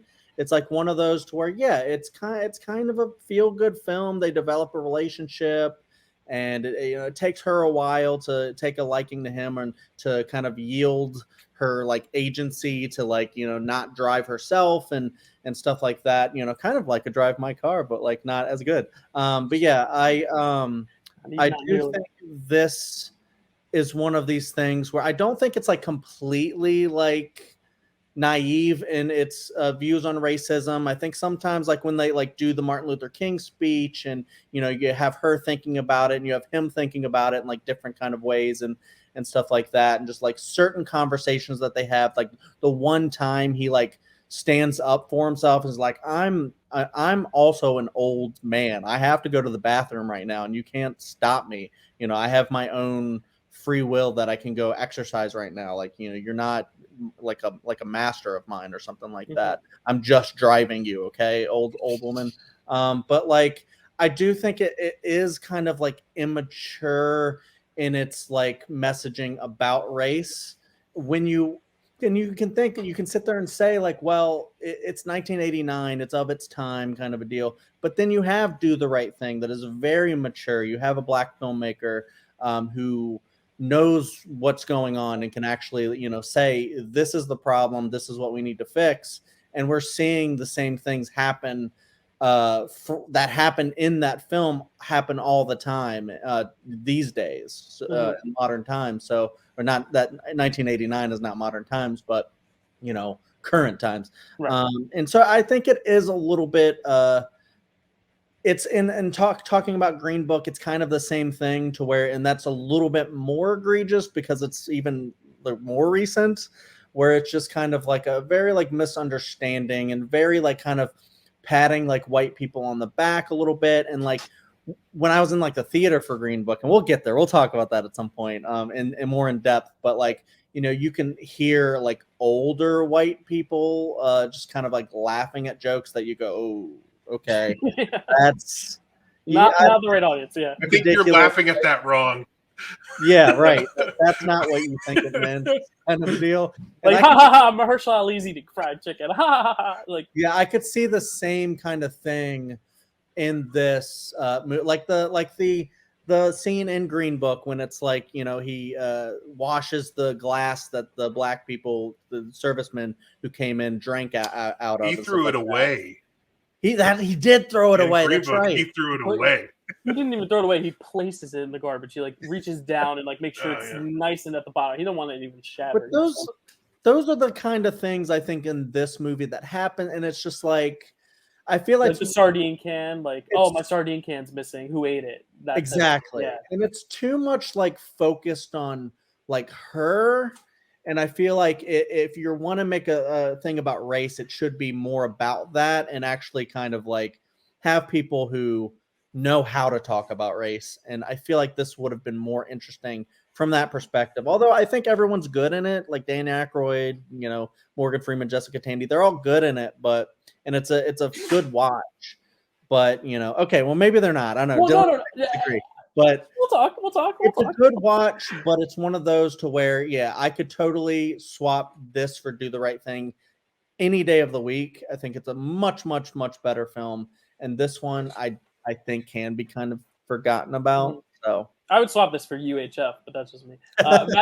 Matt, what do you think about Driving Miss Daisy? You definitely, I think, like this movie less than Chad and I. I think so too. I feel. And I'm not trying to be mean about it. I don't know. I don't know. I feel about this basically, and you kind of said it. I feel about this the same way I feel about Green Book, which is that it's a good movie. It's not the best movie of the year. Like it doesn't need to be in that conversation. I think, honestly, if we're going to be honest, I think Green Book handles this a lot better than Driving Miss Daisy does. And I think that has to do with time, like how long it's been. Yeah. There might be some problems in Green Book, and I'm not saying it's perfect, and I'm definitely not saying it deserved Best Picture. But I think it handles it better. I think that this movie, and there's it does focus on Miss Daisy a lot, and I think that is probably to be commended for that, because it's by a Jewish person. If they had, so he is telling that story, and so at least that's happening. It would not have hurt them to have some Black creative in on this, maybe to tell that a little bit better. My biggest issue with this movie is that, unlike, I feel like in Green Book, and I'm going to talk about it because I'm not going to be on that episode probably. In Green Book, I feel like you can see his change, and I feel like he earns his redemption. I don't feel like she ever earns a redemption. I don't feel like she's ever not that person who accused him of stealing the thing. It's just this is the one she likes now. And that's kind of how it always feels. Yeah, she starts to like people like Martin Luther King Jr. But that just felt like a white person's attempt. Like, that's the best a white person could come up with to show race relation.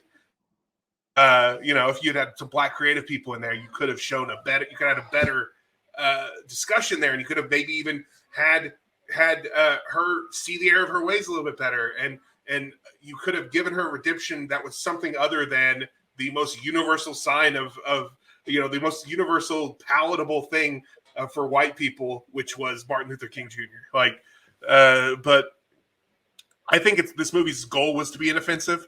I think its goal was to seem offensive while being inoffensive, and that's what it did. And I think that's its detriment, and I think that's why it does not deserve to sniff Best Picture.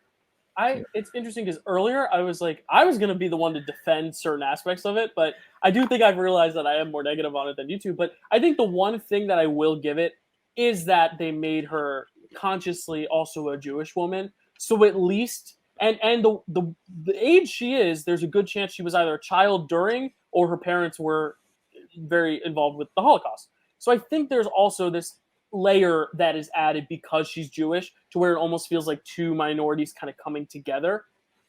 That's the defense I'm going to give it. But the problem is they make her the most unpleasant character in the world. And I get it's supposed to be like she's an old cranky woman, whatever. But we just watched Nebraska, 2 months ago, Chad? And those old characters, they were cranky, they were annoying, but they were so lovely. There was still a loveliness about them. I'm never like, wow, that Miss Daisy, she's lovely. And she has her moments where she's sweet enough, but I'm never like, oh, but she's a sweet old, like, she means well. I never feel that way. And I honestly, I think her performance is really annoying too. Not bad, but I think it just annoys me in the way that, like, I think it's the way it's written more so than her performance of it. But she just kind of, it's that grating nails on the chalkboard thing for me every time she's like, ah! I'm like, I don't need to hear it. But I don't hate this movie either. I think the problem is it wasn't controversial enough, kind of like what Matt said. I'm like, there's controversy around it because it won Best Picture, but I don't think the film itself is controversial. I think, if anything, it should have been more controversial. I wish it had pushed the envelope more and tried to go that route. Like, Born on the 4th of July, I don't think it's a perfect movie, but it goes there. It tries to make a statement.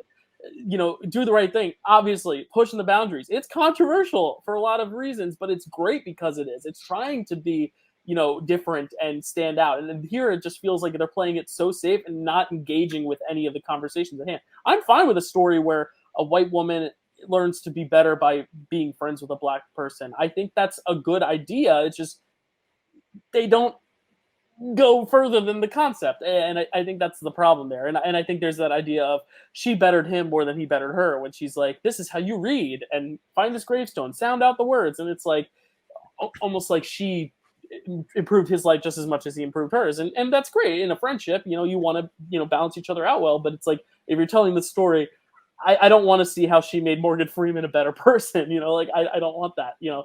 But that's just the type of viewer I am. And it sucks because I wish it pushed the boundaries more so I could at least then be passionate in my dislike for it. But I'm just kind of meh on it. It's like not a bad movie. It was fine, but I'm just like, I want more. I just want more. It's I don't know. It's too bland. I don't know.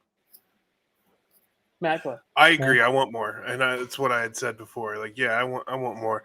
But on the subject of her performance, I kind of understand, and I agree with you. I love Jessica Tandy, so it's easy for me to be like, hey, she won an Oscar. That's great. But happy for I agree. her Her performance is whatever. Yeah, exactly. The performance is whatever.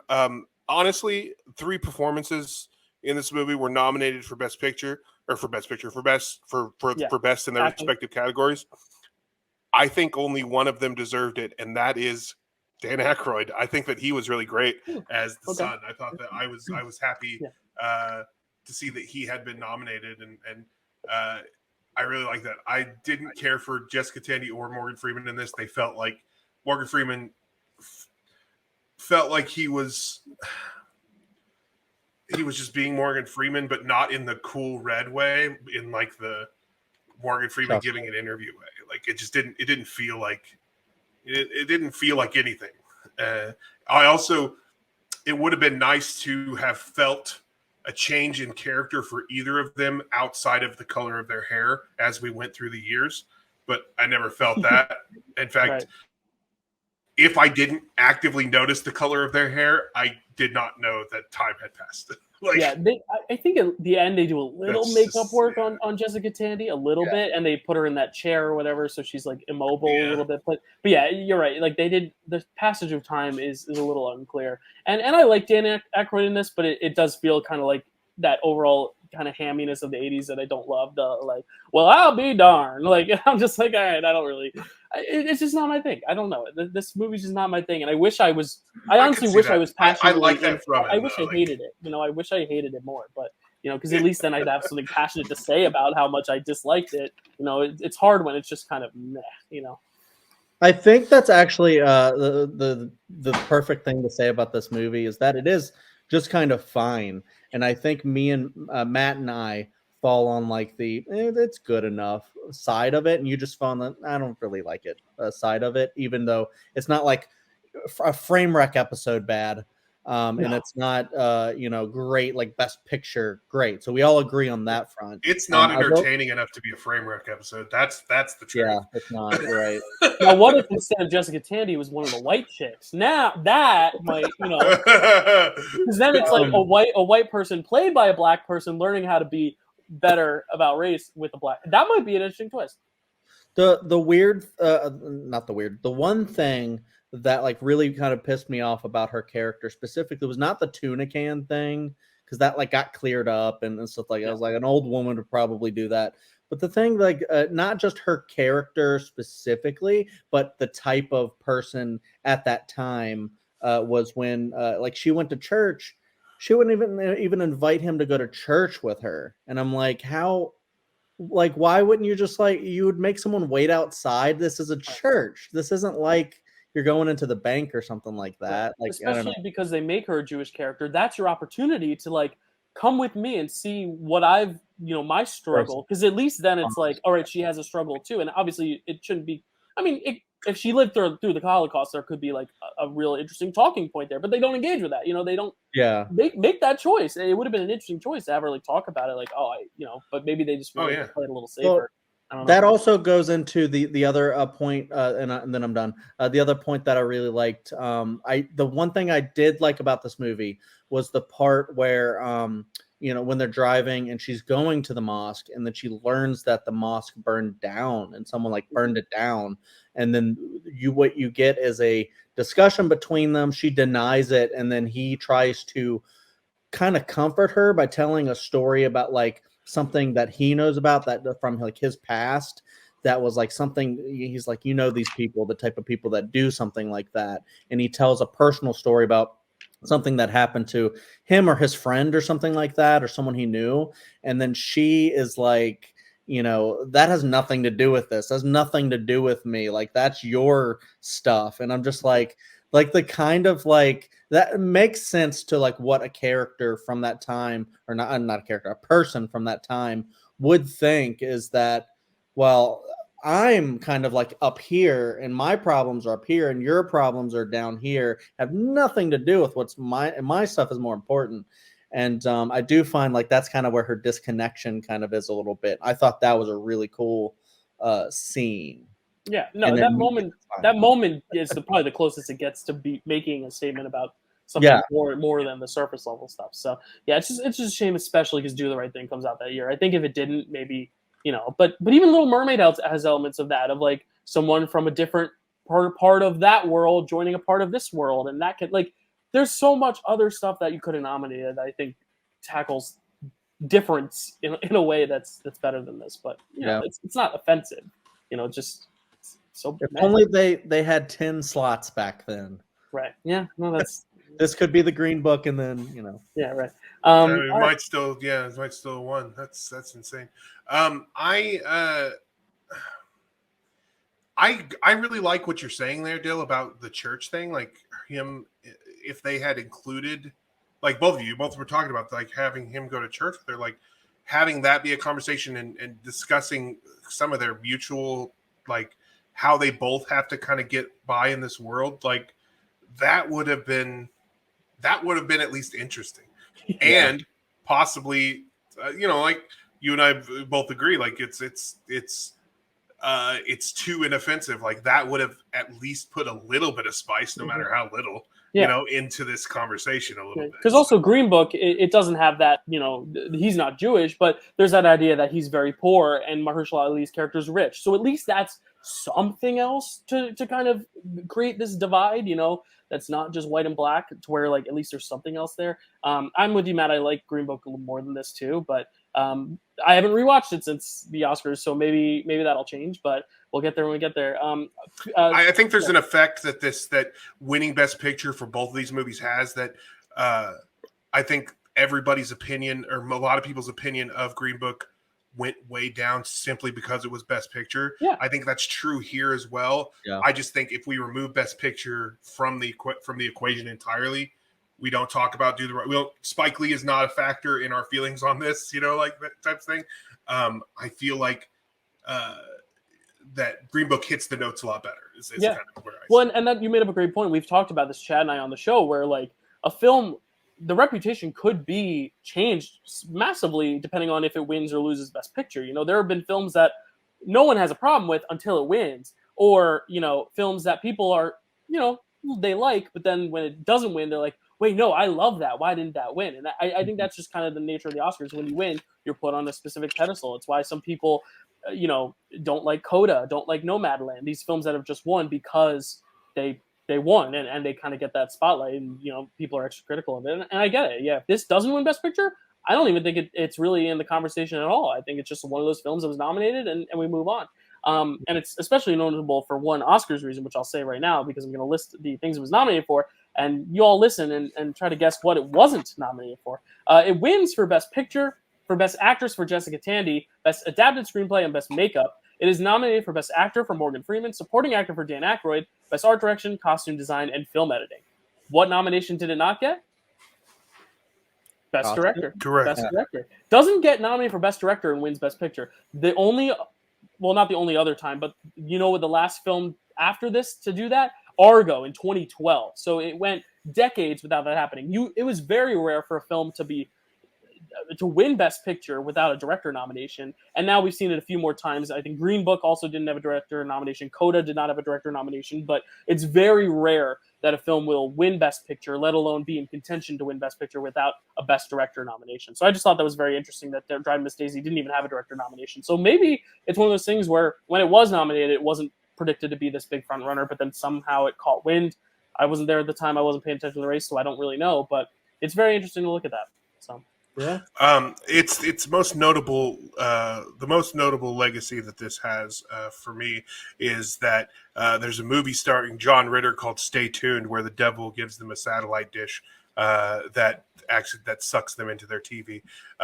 And one of the hell stations is showing a movie called Driving Over Miss Daisy. Oh my gosh. Yeah. And so that's for me, that's legacy. I've seen that scene way more times than I've seen this movie. No, I've driven as Miss Daisy in Mario Kart as Daisy more than I've seen this film. So Driving Miss Daisy, not nominated for Best Director, a pretty shocking thing for a Best Picture nominee. You know what else wasn't nominated for Best Director either was Field of Dreams. Some dreams were crushed Oscar nomination morning. Chad, tell us about Field of Dreams.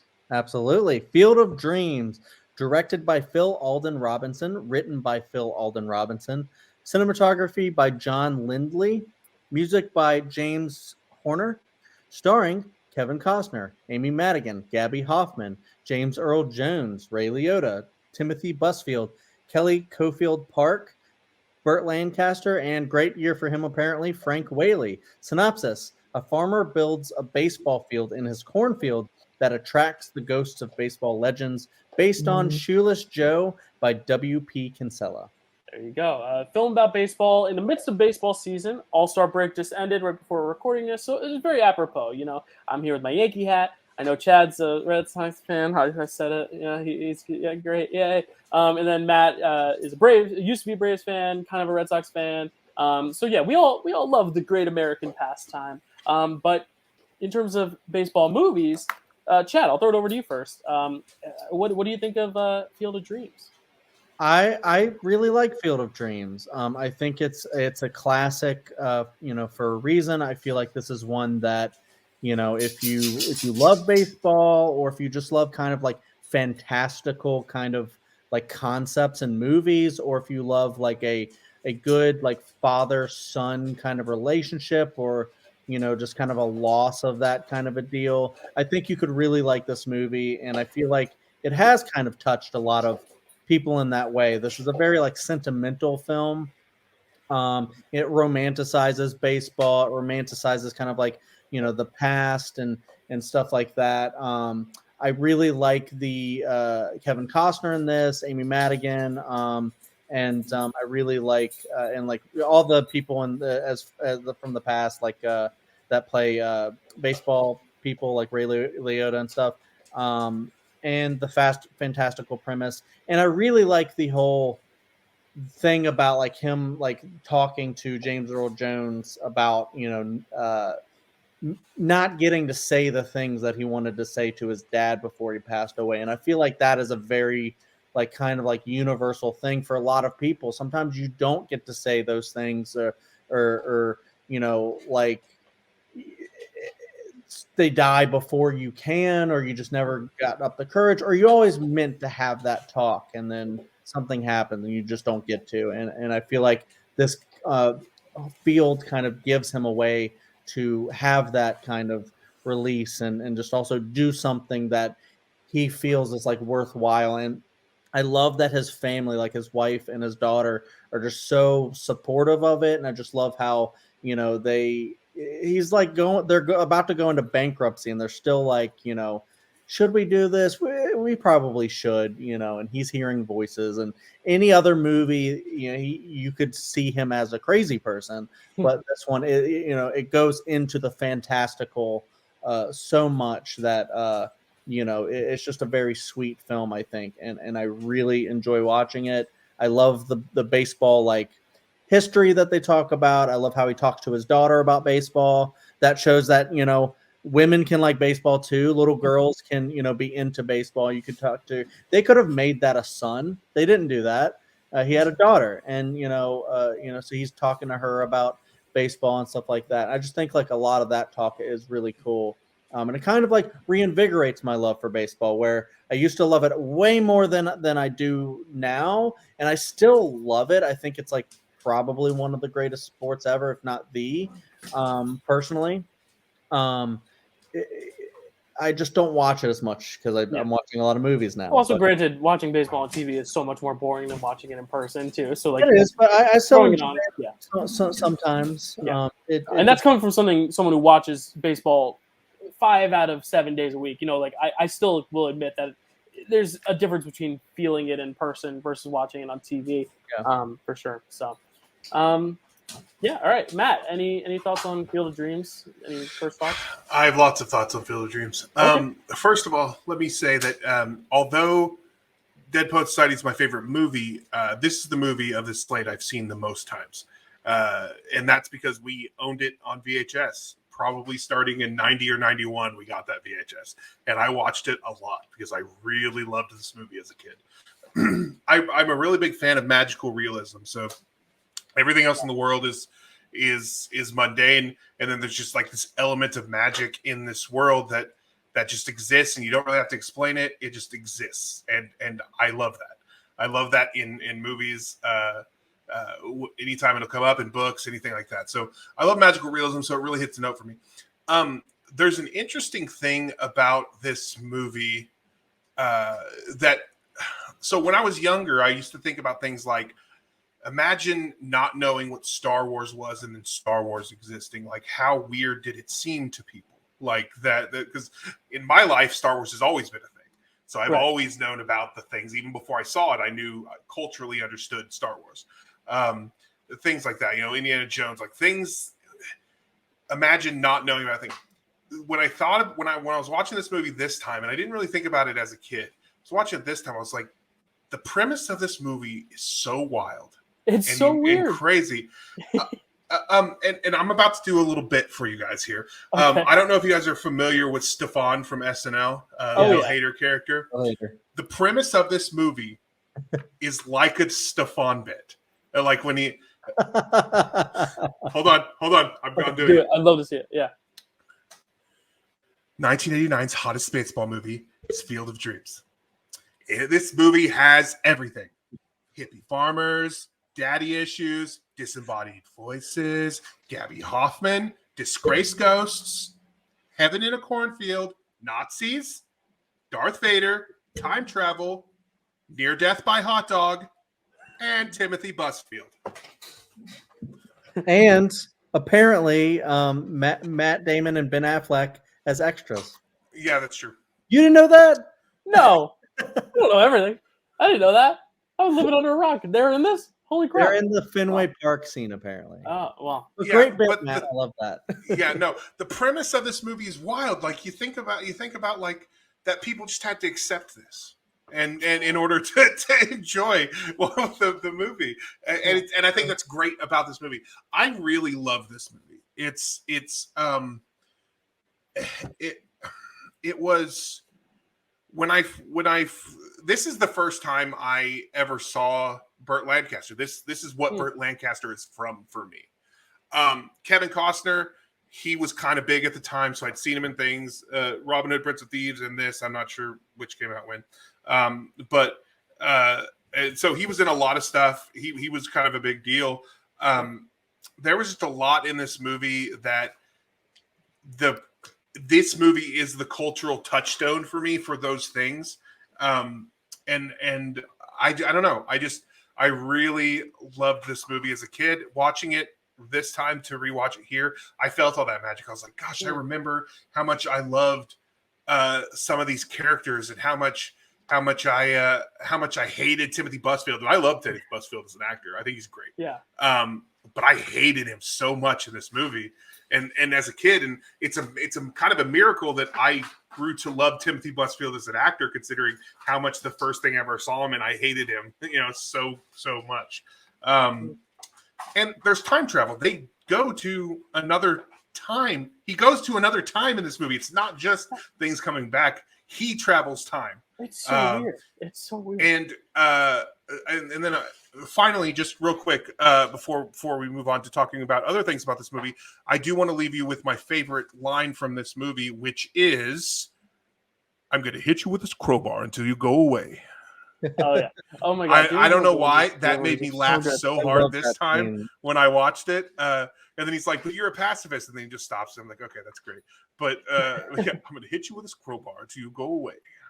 Yeah. It's so great just to see James Earl Jones on screen as himself and not just a voice, or a lion, or a Vader, or anything else. It's so interesting because like the first time I watched this was actually when they did that Field of Dreams game a few years ago. It's like I've never actually seen the movie. Like I've seen a lot of baseball movies, so I just assumed I had seen it. But then when I was watching, I was like, is this even about baseball? Because it is, but it's not. I mean, it's more about connecting with the spirits of the dead and kind of like, it's more about connection and human interaction and dreams and aspirations and nostalgia and legacy more than it is about baseball. I mean, they don't play baseball really. They hit the ball around a few times, they pass it, but you don't really see them play a baseball game. It's not like any other sports film in that way. To where when I saw this the first time, I was like, this is lame. What is this? And it's funny because I was also, this is probably like 2 or 3 years ago. So like, this is the Field of Dreams game that they did. Like I was old, so not old, but you know what I mean? I wasn't a kid, so I wasn't like swept up by it in the same way Matt was. But I think rewatching it now, I have a deeper appreciation for it because now that I know what it is, I know what to expect. And I think if you're going into it expecting like, this is the player, he's on the team and he wins these games, that's not what it is. It's about this kind of metaphysical thing. And I like how weird it is. It's such a weird premise. It shouldn't work, honestly. And I think it works because of the cast, because of the writing and all that. But it really feels like a premise that like belongs somewhere else. It doesn't feel like it belongs here in like the 80s, but it works. It oddly works, which is so kind of amazing to me because I still think it's so weird. Like I every time I watch it, I'm like, oh yeah. When he's about to have a catch with his dad, I'm like, wait, it's ending here? Oh, that's right. We don't see the game.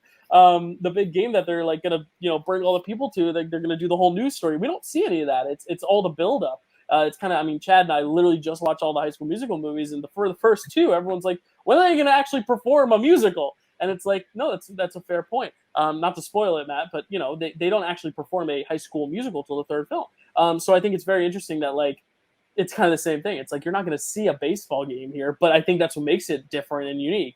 And Kevin Costner, big year. The year after this, he wins Best Picture. And Best Director. So I mean, it's a big time to be Kevin Costner, and I think I figured it out, Chad. I just think Kevin Costner. Remember how I said I felt his narration in Dances with Wolves almost put me to sleep? Yeah, I was worried because the first minute of this, you hear, you hear him in that like kind of very soft like tone, and I'm like, oh no, is this gonna just be another Dances with Wolves? But then I was like, no, okay, he has a little bit more life in him, and especially when he is like kind of talking to his dad, and he's like, how about a catch? Like that moment, that line just like gives me chills and makes me emotional, whether it be your dad or another family member or something. I think it's a film that can transport you to your own familiar relationships. Again, like what Chad said with the daughter, and that connection as well is very meaningful in this thing. I love the wife in this film. I love what she does. That one, what is it? The author PTA meeting or whatever. Yeah, she rocks in that scene. So yeah, it's just like, it's such an interesting, fascinating film that I'm more perplexed by than I actually genuinely like enjoy. It's weird. I love talking about it and thinking about it more than I even love watching it. But I still like watching it. It's just one of those very weird. It's weird, but I think it's cool, and it's in that 80s realm of what I was talking about, where everything's kind of like a little overly sentimental. It's a very cheesy film. It's got like this cheesy vibe. James Horner totally understands the assignment. It's very like, it's very sweet, almost to an overwhelming degree, but I think it's nice. It feels very 80s in that sense, which is nice. Yeah, I think it's like very sweet though, in like a way that you don't get anymore, and I think that's why it's like such a good classic film that like I feel like everyone can love. Not saying they would, but like because it has that vibe of like the whole family going with the idea and stuff like that, and I just think that's really, really sweet, and it's like iconic, because you hear so many of the referencing the if you build it, he will come. Yeah, it's an iconic line. Yeah, and I wanted to say two more things. One that because Dylan was talking about High School Musical. versus this. That is called High School Musical, though. This isn't called Baseball Game. It's called Field. True. That's a fair point. It's a good point. But who's to say that High School Musical, that they're referencing a musical and not the fact that the movie itself is a musical? True. They could just be saying it's a musical about high school, because it is. Yeah. It's a movie musical about high school. So that's exactly. I'm just messing with you. But also on your note of the romanticization of baseball, I think this really, I mean, if you're gonna make a movie that is overly sappy and kind of embraces the romanticization of it, I think this totally goes that extra mile to make it look as gorgeous as possible. The cinematography of all the cornfield and the way the lights on the field, especially the night sequences when those big lights are shining over the field. I mean, it's just so beautiful to look at, and just the costumes and just everything just feels really well organized and thought out and creative without feeling flashy, which I really like. It's just very well executed. And I love one more thing that I love is because I do have like one issue with the film that might be a nitpick, but the other thing that I love is just how it does romanticize baseball in a way like where characters like Ray Liotta's Shoeless Joe is basically like, you know, talking about just like, man, I love this game. Like I would have played for nothing and stuff like that. So I'd love that, because I feel like a lot of people these days, especially when you have like the super macho football, American football, and everyone's like, you know, this one's so fast paced and so exciting. And I'm like, do you realize that there's actually more play time in baseball than football, you know, with all the stopping and starting. Right. But anyways, it's just so macho. I was going to say along that note too, it's like, it's interesting because it almost feels a little revisionist history-ish, like kind of with Margot Robbie and Once Upon a Time in Hollywood, where it's like, you get to see these players live out the dream that they got cut short on, you know? Which I think is nice. Is your nitpick the fact that Shoeless Joe wears shoes in this? No, I'm kidding. It's funny because hearing Dylan talk about how perplexed he is with the movie, like I was talking about how weird it is in a way like I didn't really notice as a kid. I just accepted it, which I think a lot of people did. Talking about how perplexed he was by the concept, it's very interesting seeing that from different perspective. I will say that another thing that my cultural touchstone to is the Black Sox. I did not. This is where I learned about that whole story. Cool. Because I mean, I was young. This came out when I was 5. I probably saw it at 6. Like it was this is where I learned about the Black Sox. I will say that I think the movie and I think history really paints Shoeless Joe as Jackson as less of a participant than, and only because he didn't have to take money, you know, like right. He took money. I don't care like what his batting average is. For me, like I'm always like Pete Rose, like, yeah, he broke a rule. There's a reason there's that rule, but Pete Rose always bet on the Reds. Like, right. So Shoeless Joe literally took money against the White Sox. Like it was, I think it's different. Anyway, that's not the point. I think that I do like the romanticizing of baseball in this as well. I think that the even if I'm not like into baseball anymore and whatever, it's kind of like the romanticizing of anything. A movie feeling passionately about anything is going to really hit, and this movie feels very passionately. You can feel it, and you want to feel that with them. And I think that's where this movie really succeeds: is you feel that with them, even when he's talking to Terrence Mann about it, and Terrence Mann is like reluctant. You really want him to go to baseball because by that point you're in love with baseball as much as Red Costello. Like, and I love that. And then I don't know. There's something, as I said, about a movie that feels passionately about something, and I think that really succeeds. I would really like to hear what Chad's nitpick is, unless someone has something else to say about that. No, I mean, I'm not the host of this. It's fine. No, I was gonna say, no, it's great. You're throwing it over to Chad. I just wanted to, before you throw it over to Chad, I want to intercept the ball for a second. Just say, I think that's why this is, I think, probably one of the more accessible baseball films too, for someone who's not a fan of the sport and not a fan of sports films. because it is a little more unconventional, because it's more about the love of something than it is about that something, you know. So I think that's why this could be very accessible. But Chad, I'm throwing the ball back up to you. And it's actually funny that you said for the love of something, because Sam Raimi directed him in For the Love of the Game. So, and I think that's great because like you could just tell like Kevin Costner just in general is just a big baseball fan, and that's why he does so many like Bull Durham does so many baseball movies. But I just wanted to really quick touch on the weird concept, just because I thought about like I love when you can get into a concept that's strange, but you dive right into it. Like we were kind of talking about Click and how a lot of people hate that movie, and yet you know it's a concept that if you get into it, you could actually really like it. And then same with like Liar Liar. It's maybe my favorite Jim Carrey movie, and it's one of those things where it's like that concept's so weird, but it works for that movie, and you really got to get into it. But yeah, so weird concepts I like when they're done well, and you just like this make that decision to actually just like jump into it. My nitpick. Okay, Matt's back with us. My nitpick is with Timothy Busfield, because he plays her brother, right? Amy Madigan's brother, and he's the one that you need a character that is the sane one that's like, you know, I'm not going with this concept. You guys are crazy. I don't see any people over there. And you are going bankrupt. You have to have that kind of character in like these types of movies to kind of be like the audience, I guess. But the one problem is he's like, at one point it goes to a boiling point where they're fighting over the daughter, and then she falls off the bleachers, and then she is almost like assumed to kind of be like, is she dead? She's choking on the hot dog. Yeah. They just killed this girl. But honestly, I think, you know, because that kind of caused that issue, for me, it's just weird that immediately they would go back to, and he would go like, you know, I changed my mind now. And then it would just be kind of like, we're fine with him being here and being around our daughter right now. I'm like, you should have kicked him off your property as soon as that happened. That's ridiculous that he would act that way and try to snatch your daughter from you.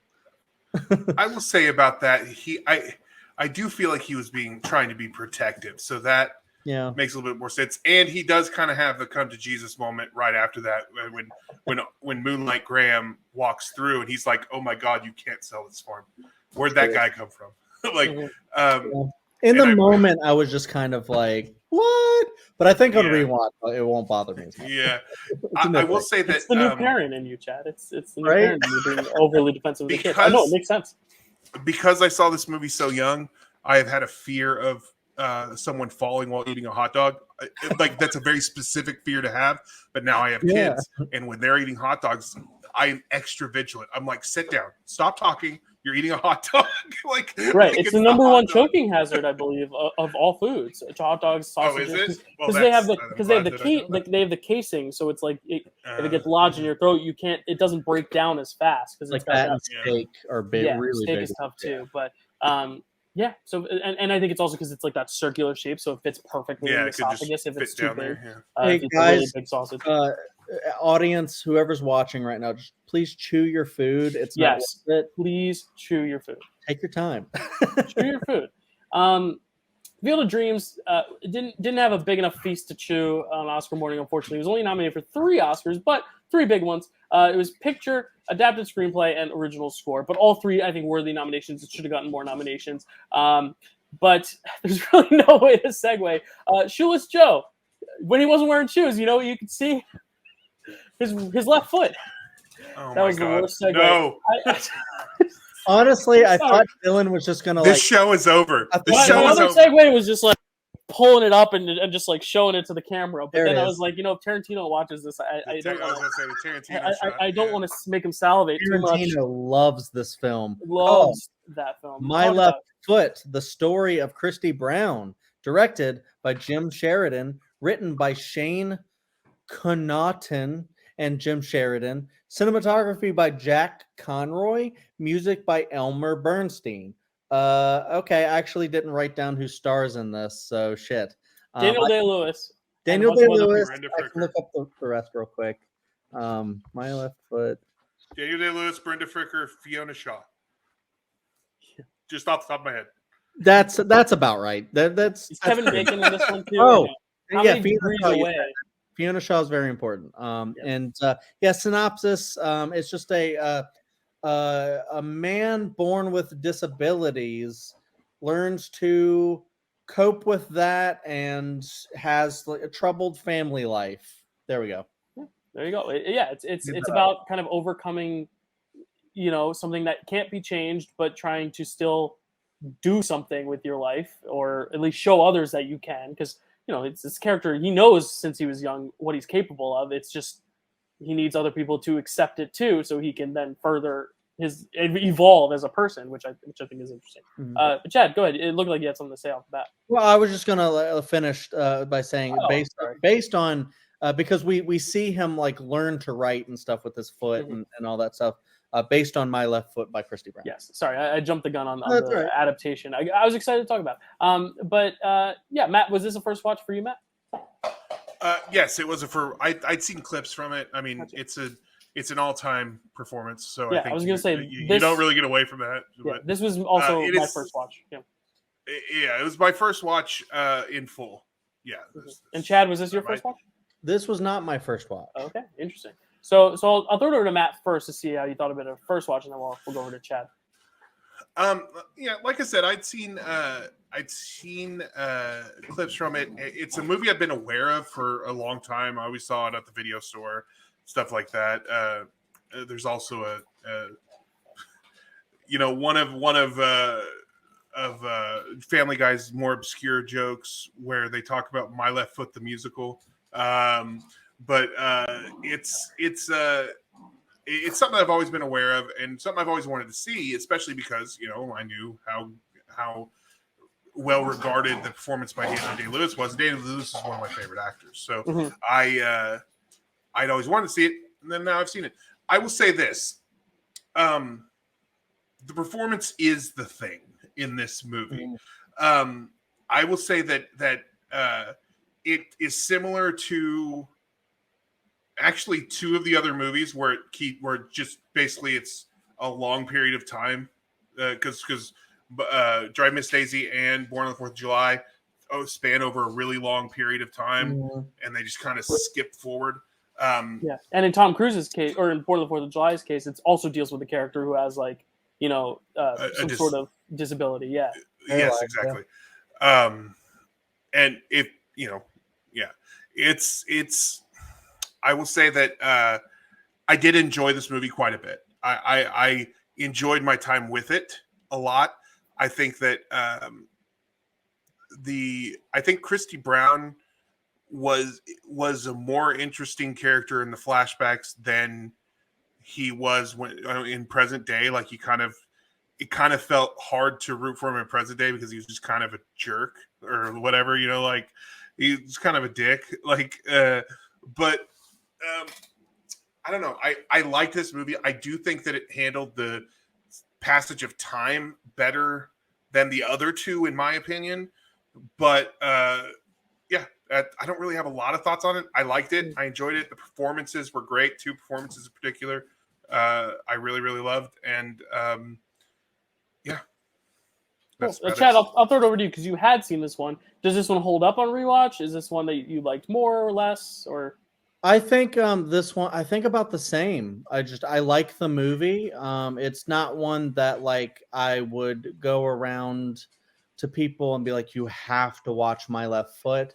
I think if you're interested in like great acting and you're just fascinated like I am, and I think Matt said he also is, in like Daniel Day-Lewis and like his like method, and because I know like the whole method acting, like there can be very problematic ways to do that, but I think Daniel Day is one of those like classic ones that just does his method, and it's really cool. I like the way he does it. There Will Be Blood. We talked about, Gangs of New York. We talked about like all these performances. He just becomes that character, and I think this one is probably the biggest challenge he's ever faced. And like Carrie and I were talking about, no, my mom and I, sorry, we were talking about also because we won't discuss this movie, which is a travesty in my opinion because I love it. But Leonardo DiCaprio's performance in What's Eating Gilbert Grape, like very like similar, even though it's not like a mental deficiency that he has. It's more of just a physical kind of a thing. But it is one of the great performances. Like Matt said, he did the thing. It is the thing. It's kind of like, and we'll get to this at some point too. I think the same year as Green Book with Darkest Hour, where it's like, he did the thing. He did that one performance that actually got him that win with Gary Oldman.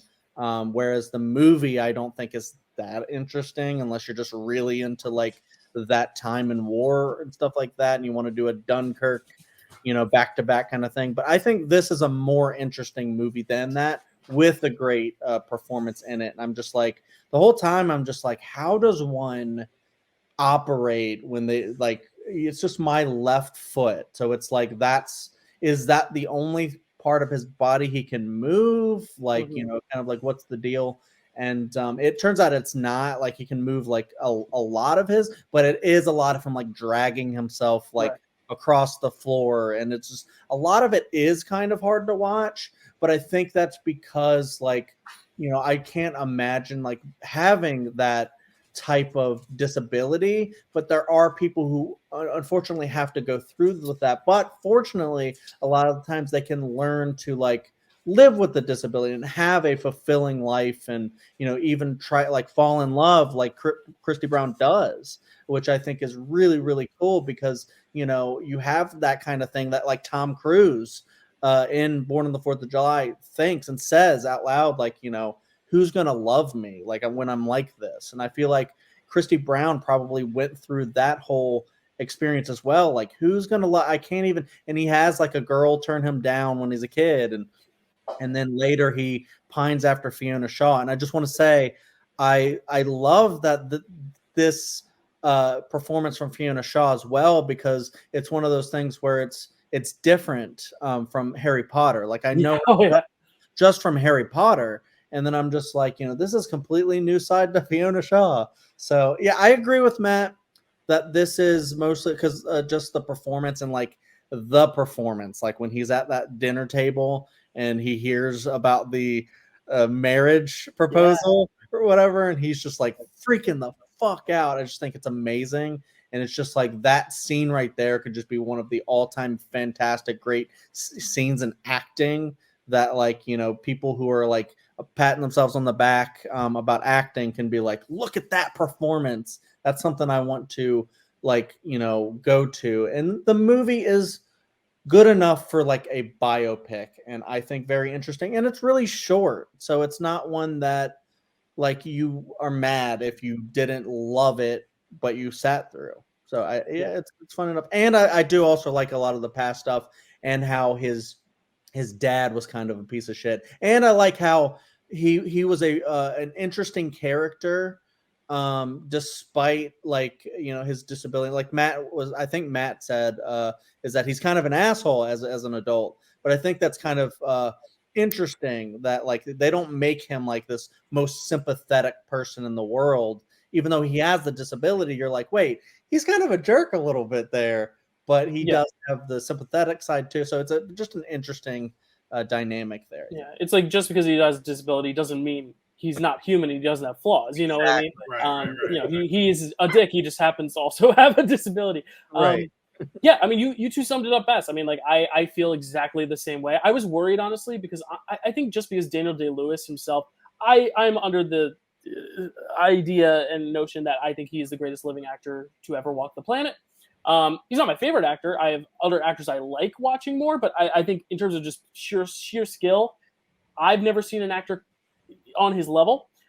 So watching this, I was kind of that mindset of like, all right, I'm going to be here for the performance, but I just assumed the movie was more highly regarded because it's Daniel Day-Lewis doing some great work. But it kind of like fell into the Lincoln camp for me, where it's like, I watch Lincoln for the performance.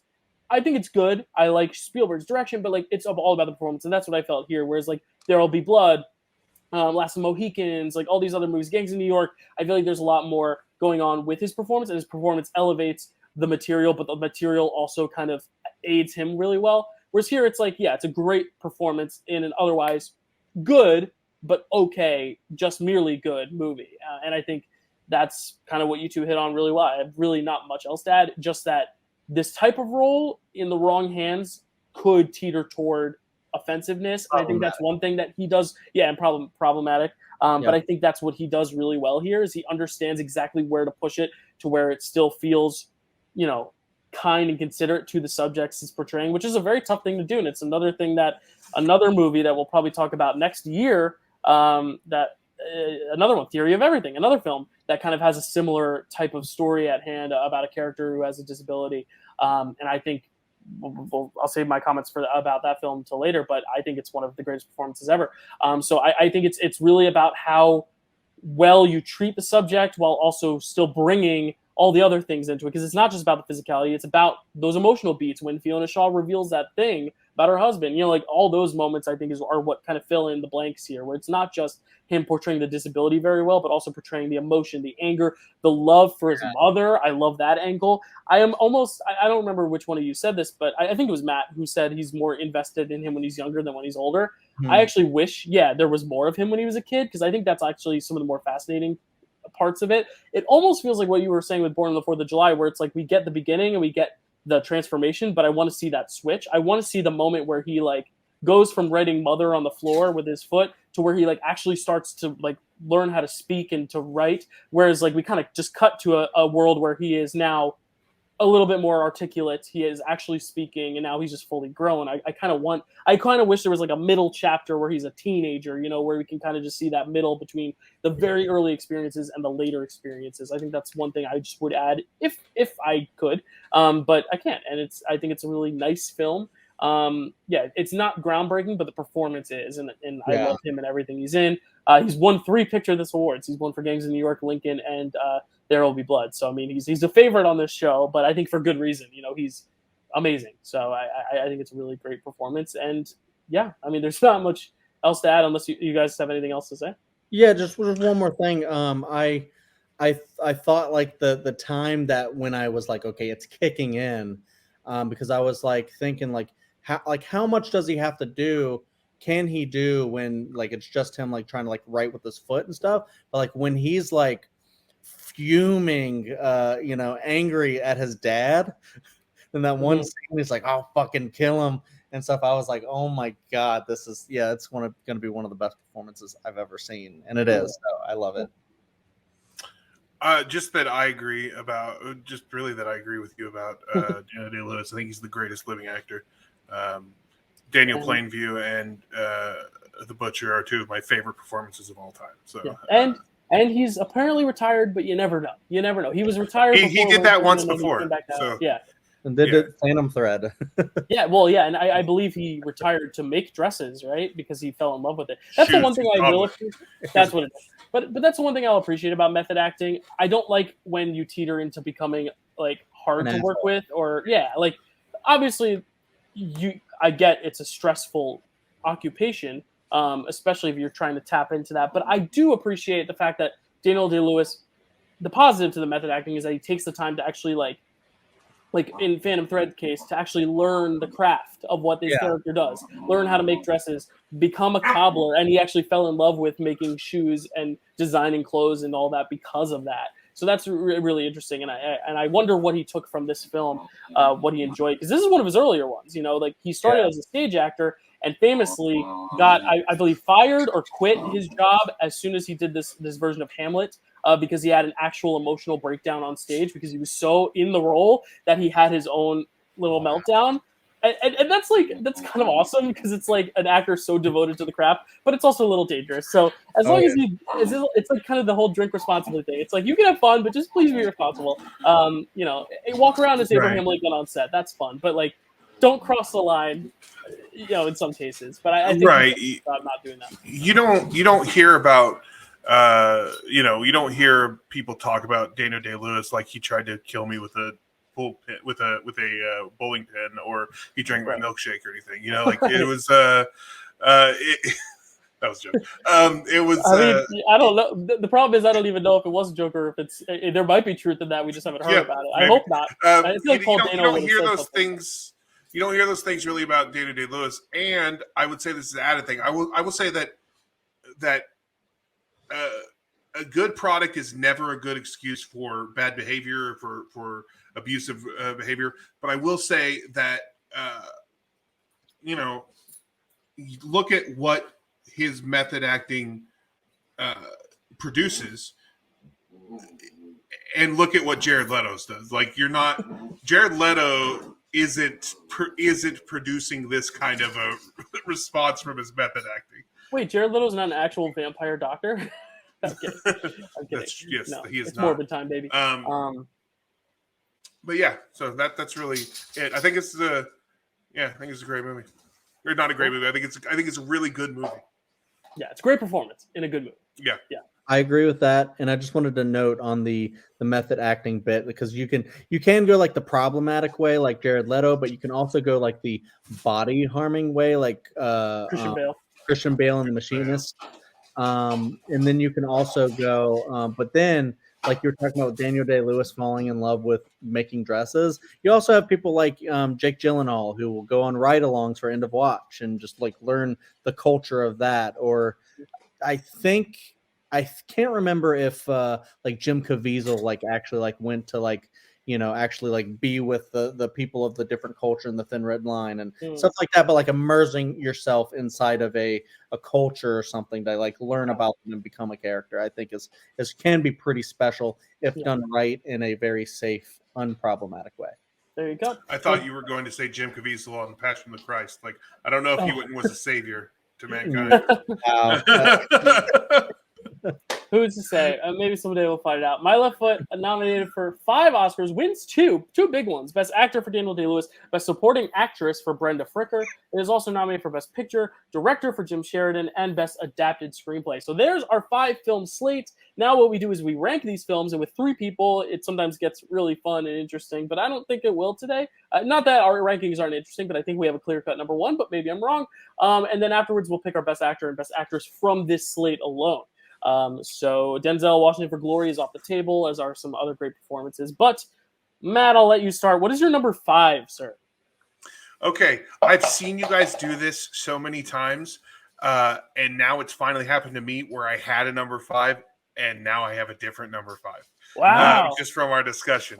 So change, man. My number 5 was something else, and you guys talked me out of it. And so my number 5 is going to be Driving Miss Daisy. It wasn't my number 5, and now it is. All right, so that's my number 5 as well. Chad, what's your number 5? Same. All right. Wow. What if we have the same ranking? Matt, what is your number 4?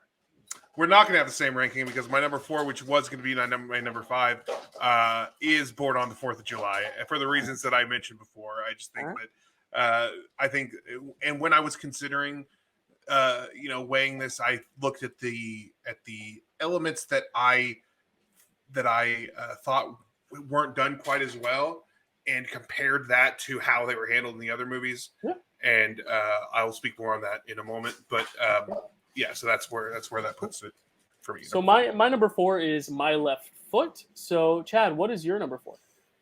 My Left Foot. All right. Oh, so Chad and I have the same ranking so far. All right, Matt, what is your number 3? My number 3 is My Left Foot, and when I think the performance and the fact that I preferred the time, the stretching of time, or how they depicted the passage of time in My Left Foot over Born on the 4th of July is what kind of put that above it. Cool. My number 3 is actually Field of Dreams. Chad, what is your number 3? Field of Dreams. Oh, okay.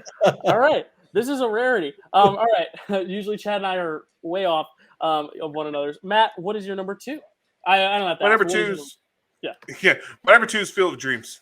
Okay. Love it. My number 2 is Born on the 4th of July. Chad, what's your number 2? Born on the 4th of July.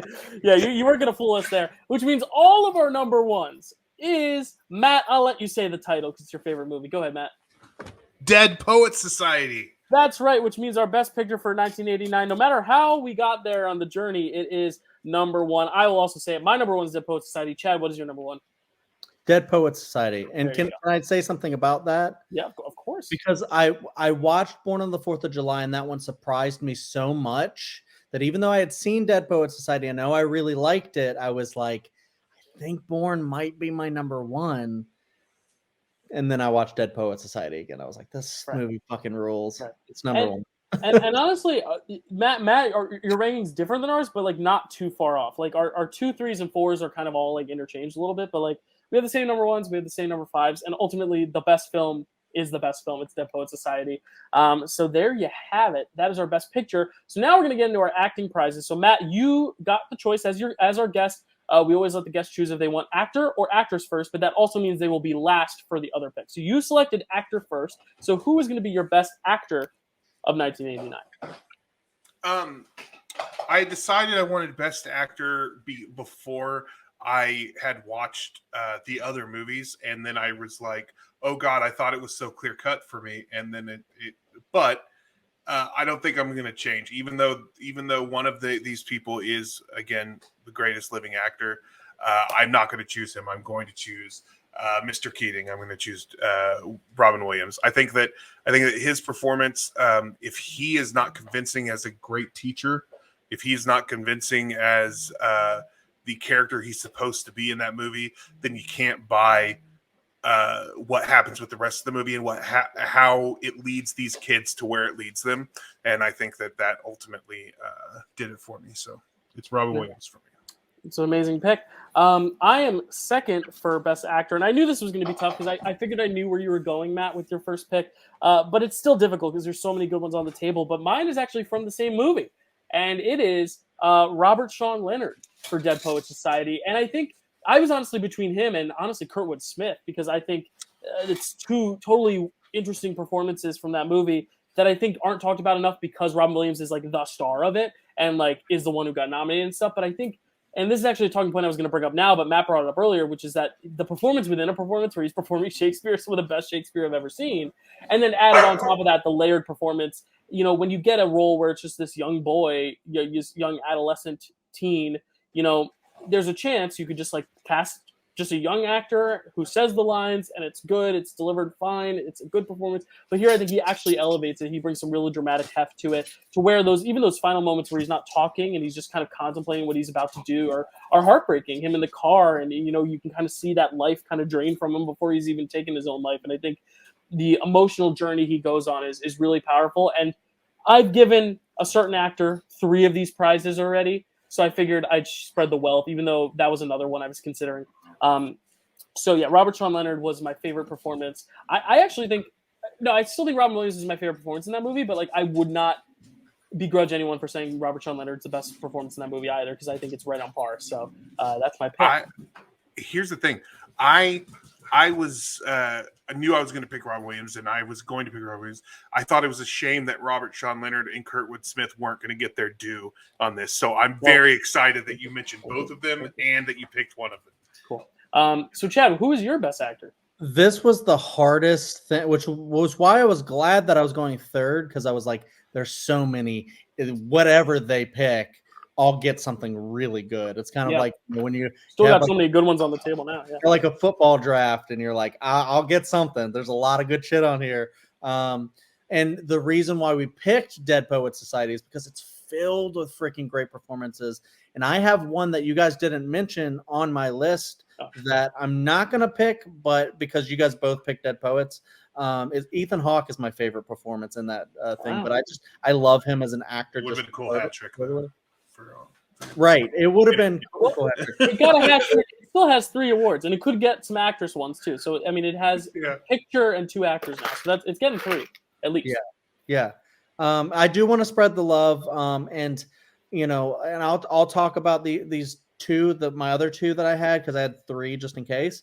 I'm not going to go Daniel Day-Lewis, even though I think that's probably technically like the best of the slate. Right. Like we just praised him a lot, and for good reason, because I don't know how the hell he pulled that off. That was just like, it seemed like it hurt to just restrict yourself like that.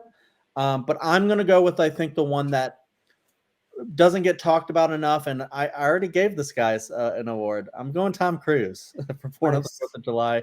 I just think that performance, the arc really worked for me, and I think he goes through that whole transition just so well. Like he's this one guy at the very beginning where he's like, so gung-ho about the military and I'll die for my country. And then you get to see that, regret, loss, just every emotion. I mean, he has some happiness and stuff. Like he experiences joy when he can actually like be with a woman, and he never thought that he could. And so he goes through so much. And I just feel like Tom Cruise just does not get the due as an actual actor that people, just don't really think of him like that. And I'm like, guys, watch some of his older stuff, even if you don't think that. And I think that Ethan Hunt and him and Top Gun Maverick are fantastic performances. But, this is something I think that people could see at the actual range of Tom Cruise. And so that's why I love this one so much. Great performance. All right, so now we're going to go to actress. And Chad, you'll actually start us off here with Best Actress. Admittedly, the field's a little shallower, only because a lot of these films are very men-driven or have like very flashy male performances. But, I mean, 2 of these actresses won Oscars, so there's still some to pick from. Chad, who are you going to pick for your Best Actress? How are we doing this, Matt? Are you gonna? Matt's going last. I'm only going to show it if I'm right. Right, his prediction. And then if I'm not, I'll keep it and show mine. Do you have a name written down? After our conversations, I'm certain I'm wrong. Gotcha. Okay. Yeah, but before I have a prediction, and I'm gonna hold something that relates to it. All right, never mind. All right. Before the show, Matt thought that he 100% knew who I was going to pick for actress first. And he because it was my first pick, and so I assumed it was going to be his first pick. I think is what it was. I don't know if this is underrated or not. We did discuss her, and people were talking about her fondly. It's Amy Madigan from Field of Dreams. Oh no, I was holding this. I thought you were going to go Fiona Shaw. I was like, it's Harry Potter. I totally. That's where I thought you were going too, but yeah.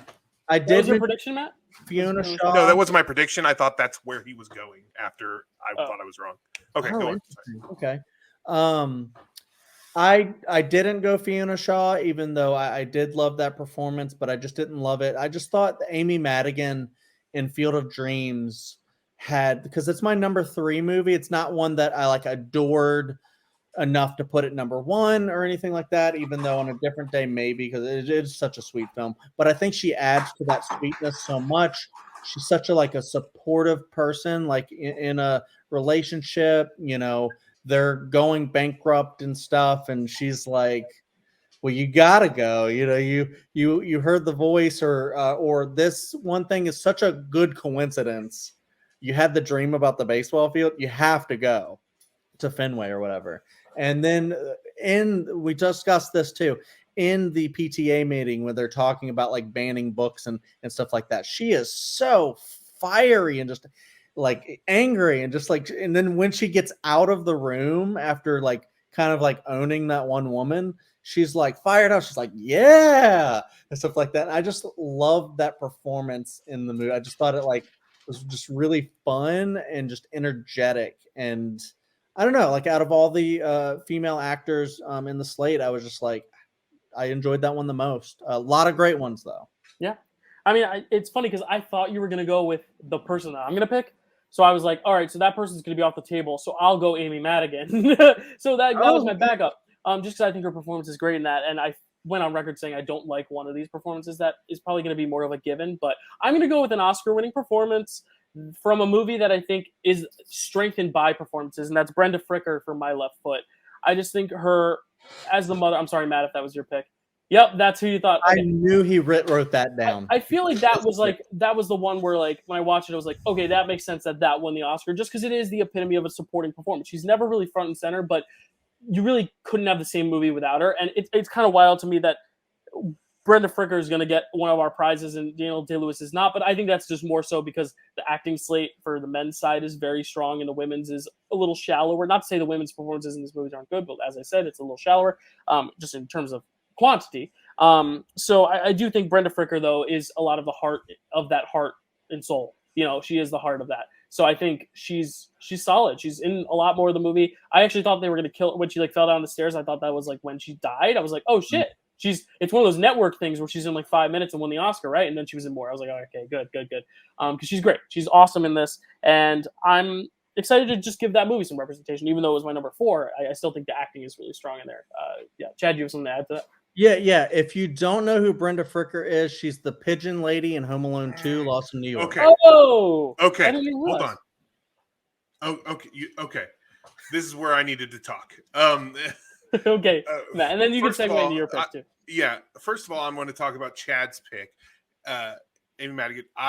She's one of my favorite performances of all time. Like I said, I love this movie. I've loved it since I was a little kid. Her performance is incredible. It's my favorite performance from that movie. I absolutely adore her in that film.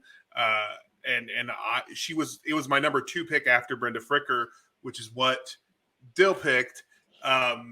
Which Brenda Fricker. It is a shame. It is a damn shame that the internet only knows Brenda Fricker as the pigeon lady from Home Alone. This was something I was going to say before you said it, Chad. So this is not a response directly to you. I was already going to say that. And she's great. Incredible. Yeah. There's a reason. There's a reason they because most people were just. I remember when I was a kid.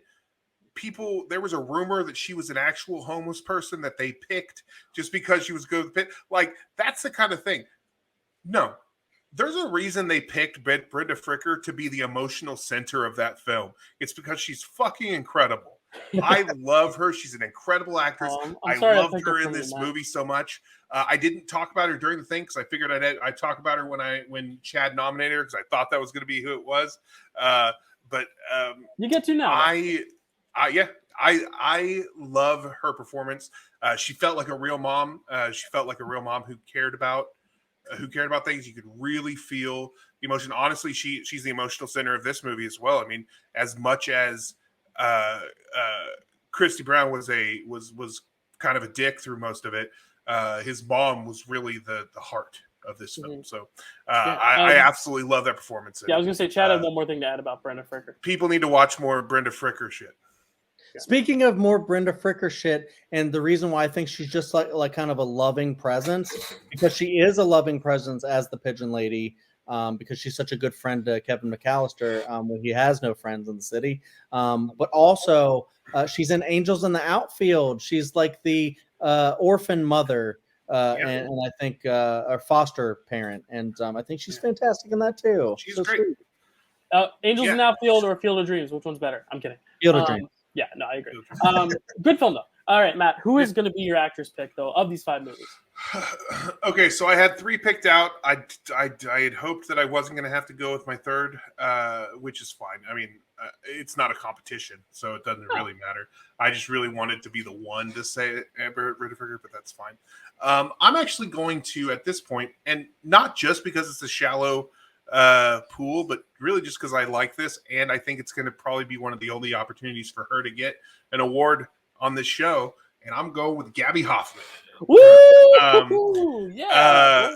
She listen, I told these guys this before, that like growing up, I grew up kind of with Gabby Hoffman. Like we were similar, not with her, I didn't know her, but at the same time.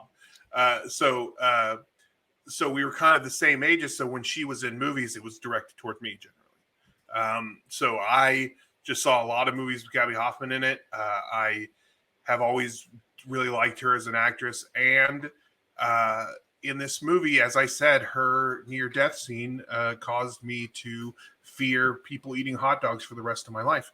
So, but also it's a really great performance, the way she interacts with Kevin Costner when he's telling her stories or when he's doing a thing, when she's it's just a really great kid performance, and I really love it, and I'm happy to be able to give her this award.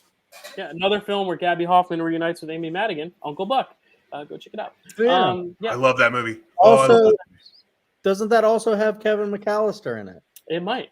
Yes. Yeah, it does. But yeah, great picks. Just to recap really quickly, our best picture of the year is Dead Poets Society. Matt's best actor is Robin Williams for Dead Poets Society. Chad's best actor is Tom Cruise for Born on the 4th of July. My best actor, Robert Sean Leonard for Dead Poets Society. Matt's best actress, Gabby Hoffman for Field of Dreams. Chad's Best Actress, Amy Madigan for Field of Dreams, and my Best Actress, Brenda Fricker for My Left Foot. I believe this is one of the only times where we've gotten 4 of the 5 films represented in our winners. And sorry, there's one film that's driving away with none of our awards, but it won the big award on the Oscar night. So everyone's a winner. Here, picture this. Everyone's a winner.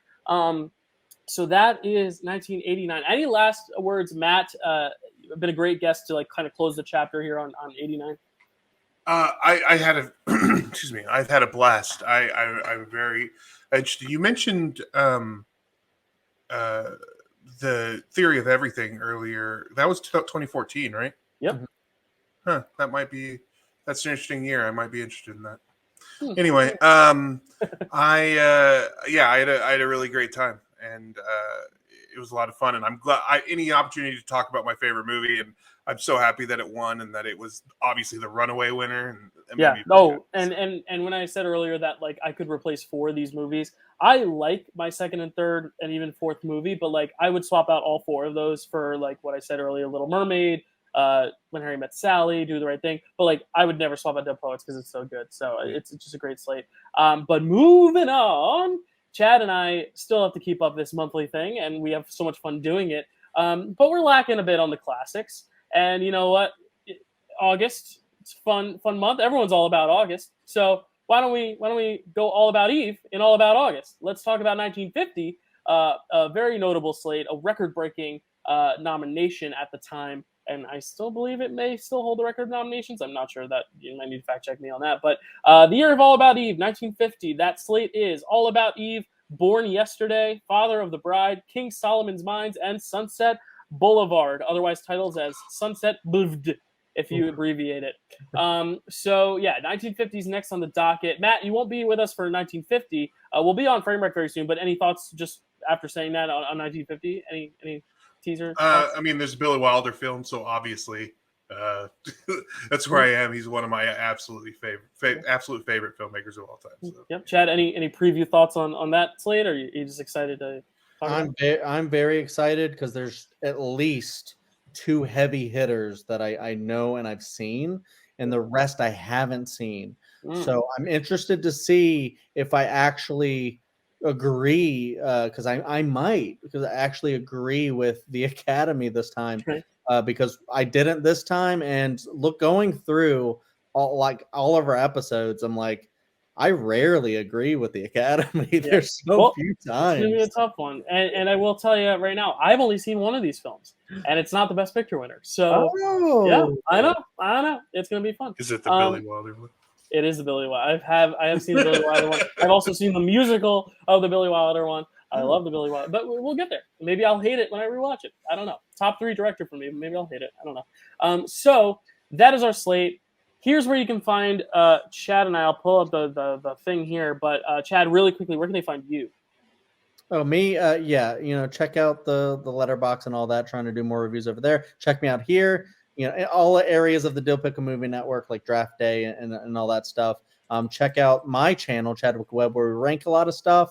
I'm still trying to get a Spider-Man and Indiana Jones ranking that we just did out. And, we're looking to do like a Mission Impossible and stuff like that soon. So we're working on a lot, and check out a lot of like our older videos. Check out the Nerd Entertainment Network, where we do Welcome to Primetime. Just talk about a lot of horror stuff. We do brackets, other fun games. We rank a lot of episodes of Buffy the Vampire Slayer, which I know Matt also loves. And Dylan, we're still trying to get him to watch a lot more of those episodes. So we and Hunter Chambliss is a guy that and my wife Carrie Webb that I do the show with. Hunter is a first-time Buffy watcher, so it's fun to rank with a newbie and with us kind of like veteran Buffy fans. So check out that show; it's great. And just look out for my reviews and stuff like that, and keep watching Picture This and older episodes of Picture This. So yeah. You can find me at Dylan_Randazzo at Letterboxd and or Twitter, Dyl Pickle Movie Network here on YouTube, or if you're listening on podcasts, thank you for watching on podcasts. Thank you for listening. Go watch us. Go see our faces, especially Matt's face. He's our guest. He's got a beautiful face. Go check it out. And also check out Framewreck and Picture This. More episodes of Picture This, because that's what Chad's on. These guys are on Draft Day. Matt, anywhere else they can. Whoa, you changed your name. That's so crazy. It's almost like magic. You can find me anywhere on the internet at MattManXIII. I always get that handle as soon as something new comes up. And you can find me on Framewreck here on the Dyl Pickle Movie Network. Obviously, come this month because we're doing this crossover, so you'll see Chad on there as well this month.